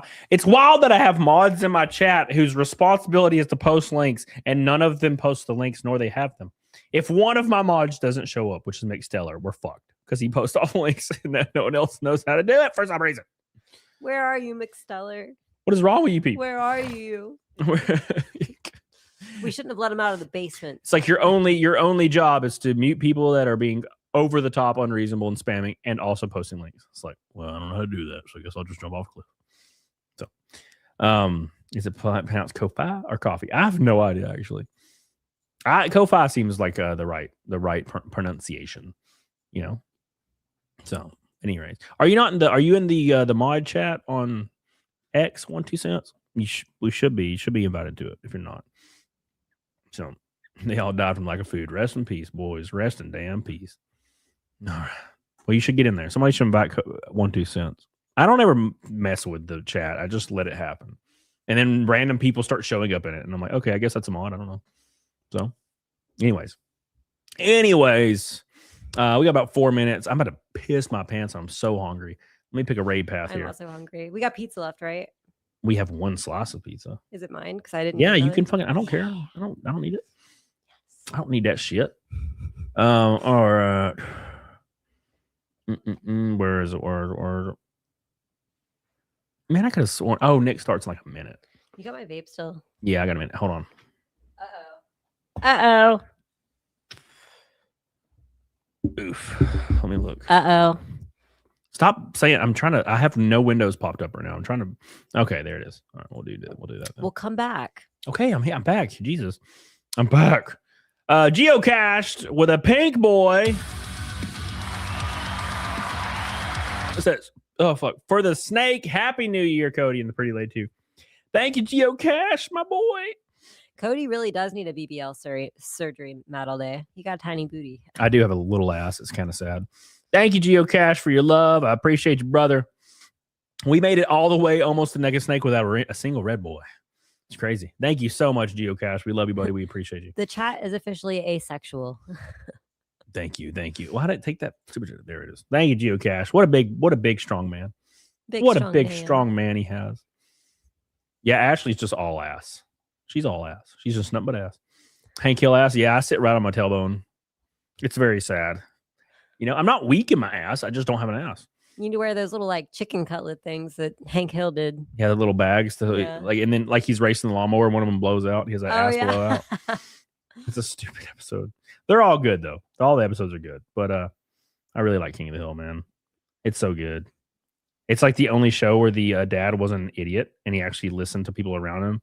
Like he'd be stubborn at first and then he would start listening to people and it would like he would have a good character arc. They don't make shows like that anymore. All the comedy shows now, it's like the dad is stupid, the kids are stupid, and then the mom's just like a super whore. And that's the whole show of every cartoon nowadays. Yeah. You know? It's like I don't even know how many Family Guy episodes where Lois has fucked some kind of celebrity. Like the Rockstar episode where she like has sex with like the rock star and she's a groupie or whatever. Yeah, she was a groupie for Kiss. Yeah. And then also she had sex with Bill Clinton and like I'm like, so she also did porn at one point. Like I'm like, oh, so she's just like a violent whore now. That's just her character. I guess so. And then Peter is like literally just retarded now. And Chris is literally retarded. And Meg is just nothing. And then Brian's just like insufferable and gay. And also Stewie's just literally gay. Which I mean, that's fine, but it's so weird because he at the very beginning of Family Guy, he was like running around and angry and world domination. And then like if you watch it now, he's literally just like a gay man. That's like his character. It's weird. Yeah. It got weird. Not like that's actually it makes a lot of sense that Stewie's gay. I like that. Sure, but fine. he should be gay and trying to dominate the world. Yeah. Why can't he be both? Yeah, it's very weird. Thank you, Geocache. We love you, buddy. Thank you, buddy. Geocache says, I'm a girl, but you can still call me your boy. Well, you're my boy now. You're my boy to me, damn it. Ashley would go, boy. Thank you, Ashley. I love you. I appreciate you, Ashley. Thank you. Ashley coming in strong with that. The chat is scrambling. They're scrambling to save it. I don't know where I am right now. I'm trying to like do math. Thank you. Thank you. Stop saying things. You got to do more math. I'm doing it right now. I'm doing all the math I can. Okay. I'm doing it. Thank you. Appreciate Everybody be quiet while Cody does math. it. Ashley, thank you for your goal, boy. We love you. Michael Nair, what's up, buddy? Says, Happy New Year. Love y'all. Thank you, buddy. I appreciate you. Hope you're doing well, brother. I don't know if your lady's asleep. Tell her I said hi. I know you forgot last time, brother. I know you forgot. Thank you, Michael. And thank you, Ashley, for a $5 super chat. I appreciate you, brother. She's now my brother as well. Make sure you guys like the stream. We're 50 away, boys. We're 50 away. What? We're 50 likes away from 300. Oh. That's all I'm saying. Okay. I'm not saying that we're like 50 away from the goal, but I'm saying likes. And those are important, okay? You can't grow without likes. People don't realize this, and they just tell me to fuck myself, and I'm tired of it. I'm tired of this, Grandpa. Tired of this, Grandpa. There you go. I am simultaneously tired of this, Grandpa, and aware that that's too damn bad. Yep. There you go. The Naked Snake streak has been saved. And it's now at 5:59. Thank you so much, Ashley. Thank you so much, Geocache. All without a red boy. We did it all without a damn red boy. It's pretty good. That's wild. Yeah. That doesn't happen very often. Big shout out to Geocast, Ashley, Mario Trujillo, 12 cents, Ride the Guy, Irikaya, Slosher, Madamo, dropping big freaking rocks over my face. PS2 Chopper, Mr. Rake and Knight, of course. All my boys, Stuck In, but love you, Slosher, of course. Mr. Chad, Thomas Snowbunny himself, Rye Guy, of course, already said you, Sly Rye. Rye Guy and Sly Rye, Danny Vox, of course. Thank you, Chai T, Mr. Rake, and Slag Loves, all the peeps. It's like a metric fuck ton of super chats tonight. Thank you. We had 69 super chats. Nice. Hey, nice. 69. Nice. Thank you guys so much. So we close. should have a goal for 69 super chats. That'd be fun. What would it be? We got to think about it. I mean, everybody could just do 69. Like you could do $1 69 times. Yeah. I mean, but like, what would the goal be for that? I don't know. It'd be something fun, something funny. Okay. All right. How very boomer of you, PDH. All right, there. All right, boys. Thank you, Saul. Appreciate you, buddy. I hope you're doing well. Thank you, Stinky Bug. This is the first stream of the year, by the way. So make sure you like the stream in honor of the first stream of the whole year. We Very had the important. first 3 rants of 2026. Rants? Yeah. Oh, yes. We also had a $20 Rumble rant as well. Hey, first rant of the year. Yeah, it all worked out. Thank you guys so much. We had 11 memberships tonight, 12 actually, because I can't do math. 12 memberships tonight. PS2 Chopper gifted 10. We love you, buddy. We appreciate you. Those help out a lot, like a lot. So thank you. You know, the more memberships, the more notifications, the more likes, the more notifications. So keep watching my shorts, keep watching my reels. They're doing good. Follow me on the Facebook and all that stuff. Very, very important. This is just the first one, Sean. Yes, sir. Yes, sir. This is the first stream of the year. Thank you, guys. All right. Let me do a quick scroll real quick, and then we're going to do Naked Snake and make sure everything is good to go. All right. Oh, yeah. All right, let's pull this. Let's finish off with this because this looks exciting. This looks kind of exciting. This is a bouncer at a club dealing with a bunch of drunk guys. Here we go. And the bouncer's pretty big, too.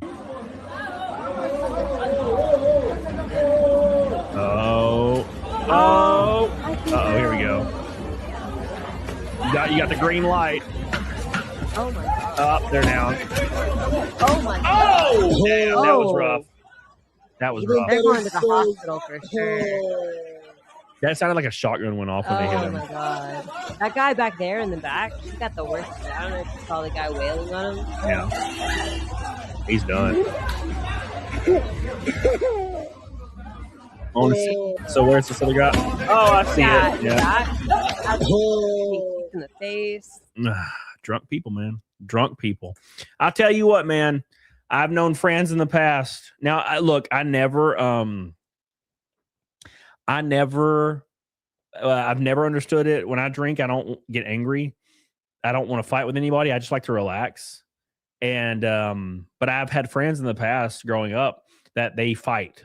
That's what they do. They fight. Like as soon as they start drinking, they'll find somebody in a room and they'll go like blank and their eyes are glossed over and they start like antagonizing them. Hey man, the fuck you looking at? And the guy's like, what? What do you mean? And they're like, the fuck you looking at, motherfucker? And they just try to make the guy fight. And that is a terrifying trait to have. And one of my buddies, mutual buddies, one of my friends' friends when we were growing up, that's what he did. We were in our like mid-20s and he would go to bars and immediately try to get in fights. And then he got killed. Yeah. Got killed in a bar. Not long after I was told about his thing that he did, his like track record or habit of doing this. He died like within 2 months. Somebody like shot his ass. And I'm like, well, there you go. If you start drinking and you start wanting to fight, you should never drink again. Yeah. It's terrifying. All right, boys. Thank you. We hit literally even 500 for Naked Snake. I appreciate you. The bikini will drop to 0. The bikini has happened, I think, 2 or 3 times now. Twice. The bikini streak, his record is at 1. Or at 0 now. But it has happened. The record is at 1. It's going to be interesting to see if the record, how high it goes. You know? Maybe it'll go to 2. There you go. Appreciate you guys so much. I agree, Cypern. He says, I dislike anything that alters your actions. Yeah, sure.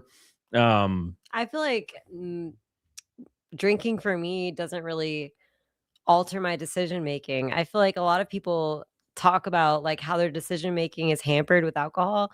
I think the only way it does for me is with food. Like I will eat things I shouldn't. Yeah. Nope. The record is 1, Sean, not 2. It is not 2, unfortunately. All right. All right, boys. Maddie's like, I'm late and gay. All right, boys. Make sure you guys like the show. I'm going to do Naked Snake. Say bye to PDH. She's going to go save the dog. That's probably need to goes out. Yes. I appreciate you guys. Make sure you guys like the stream and honor PDH. Hopefully I'm not as sick tomorrow or the next day, but I will definitely probably be or more so. So get the hell on it, dog on it. Now it's time to do Naked Snake. Here we go, boys. Hope you guys are ready for some action. Some action. We're almost at 300 likes. Hit that like button. I'll have clips up from the stream next week. My streams are like a week behind in clips, but the clips are still coming out. I put out 4 clips every single day. So make sure you watch them, you comment on them, you share them. Very, very important for your boy. So make sure you do that. All right. Here we go, boys. Naked Snake for the 559th time in a row. You guys ready?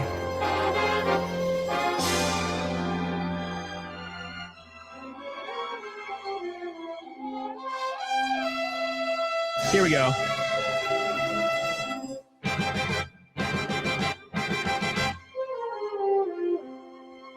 It's that time again.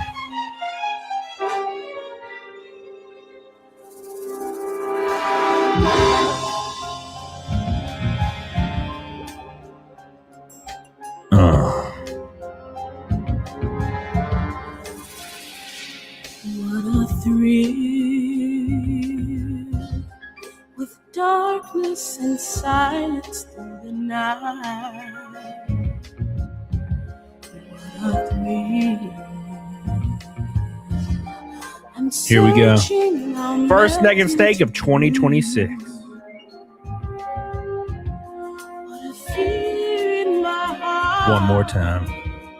But you're so supreme. I give my life, not for honor, but Snake eater in my time. 1, 2 cents. There be nobody else. Cry. It's the way I fly to you. I'm still in a dream. Snake eater. Michael Nyer, Ashley, and Donna.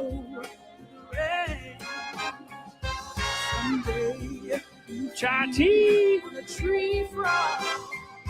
It's a trial to survive.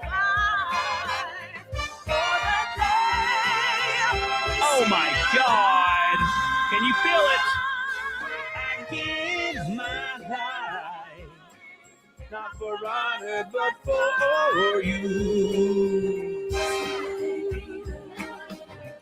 In my time, there be nobody else. Big Mike. Cry. It's the way I fly to you. Big Mike. I'm still in a dream. Snake eater. 559 times in a row. It's not stopping. We're not stopping. Get the hell on it, doggone it. Thank you guys so much. Thank you.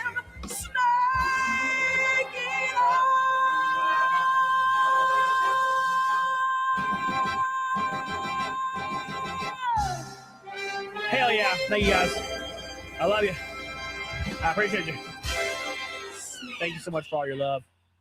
I'll be back probably tomorrow and Saturday, but I don't know yet, but probably. Get the hell on it, diggity doggone it. Thank you guys for making it happen one more time. And without a red boy. Without even a red boy, we made it happen. So I appreciate you guys so much. Thank you. Thank you. Thank you. Rakin, I don't know if you saw me, but Anna, that Star Wars girl, rate her on Rumble for me. I'll see you guys over. I'm going to rate Nick on YouTube. Give him some love. I'll see you guys over there. Get the hell on it, doggone it. Intimidator. Geocache, thank you, brother, by the way. I love you. I mean, thank you, sister. I love you. Thank you. You have very large labias. I don't, that's what, giant penis. You're right. I don't know what to say with women. Thank you. I appreciate you guys. I'll see you guys over there. Get the hell on it. Diggity dog on it. I love you. Oh.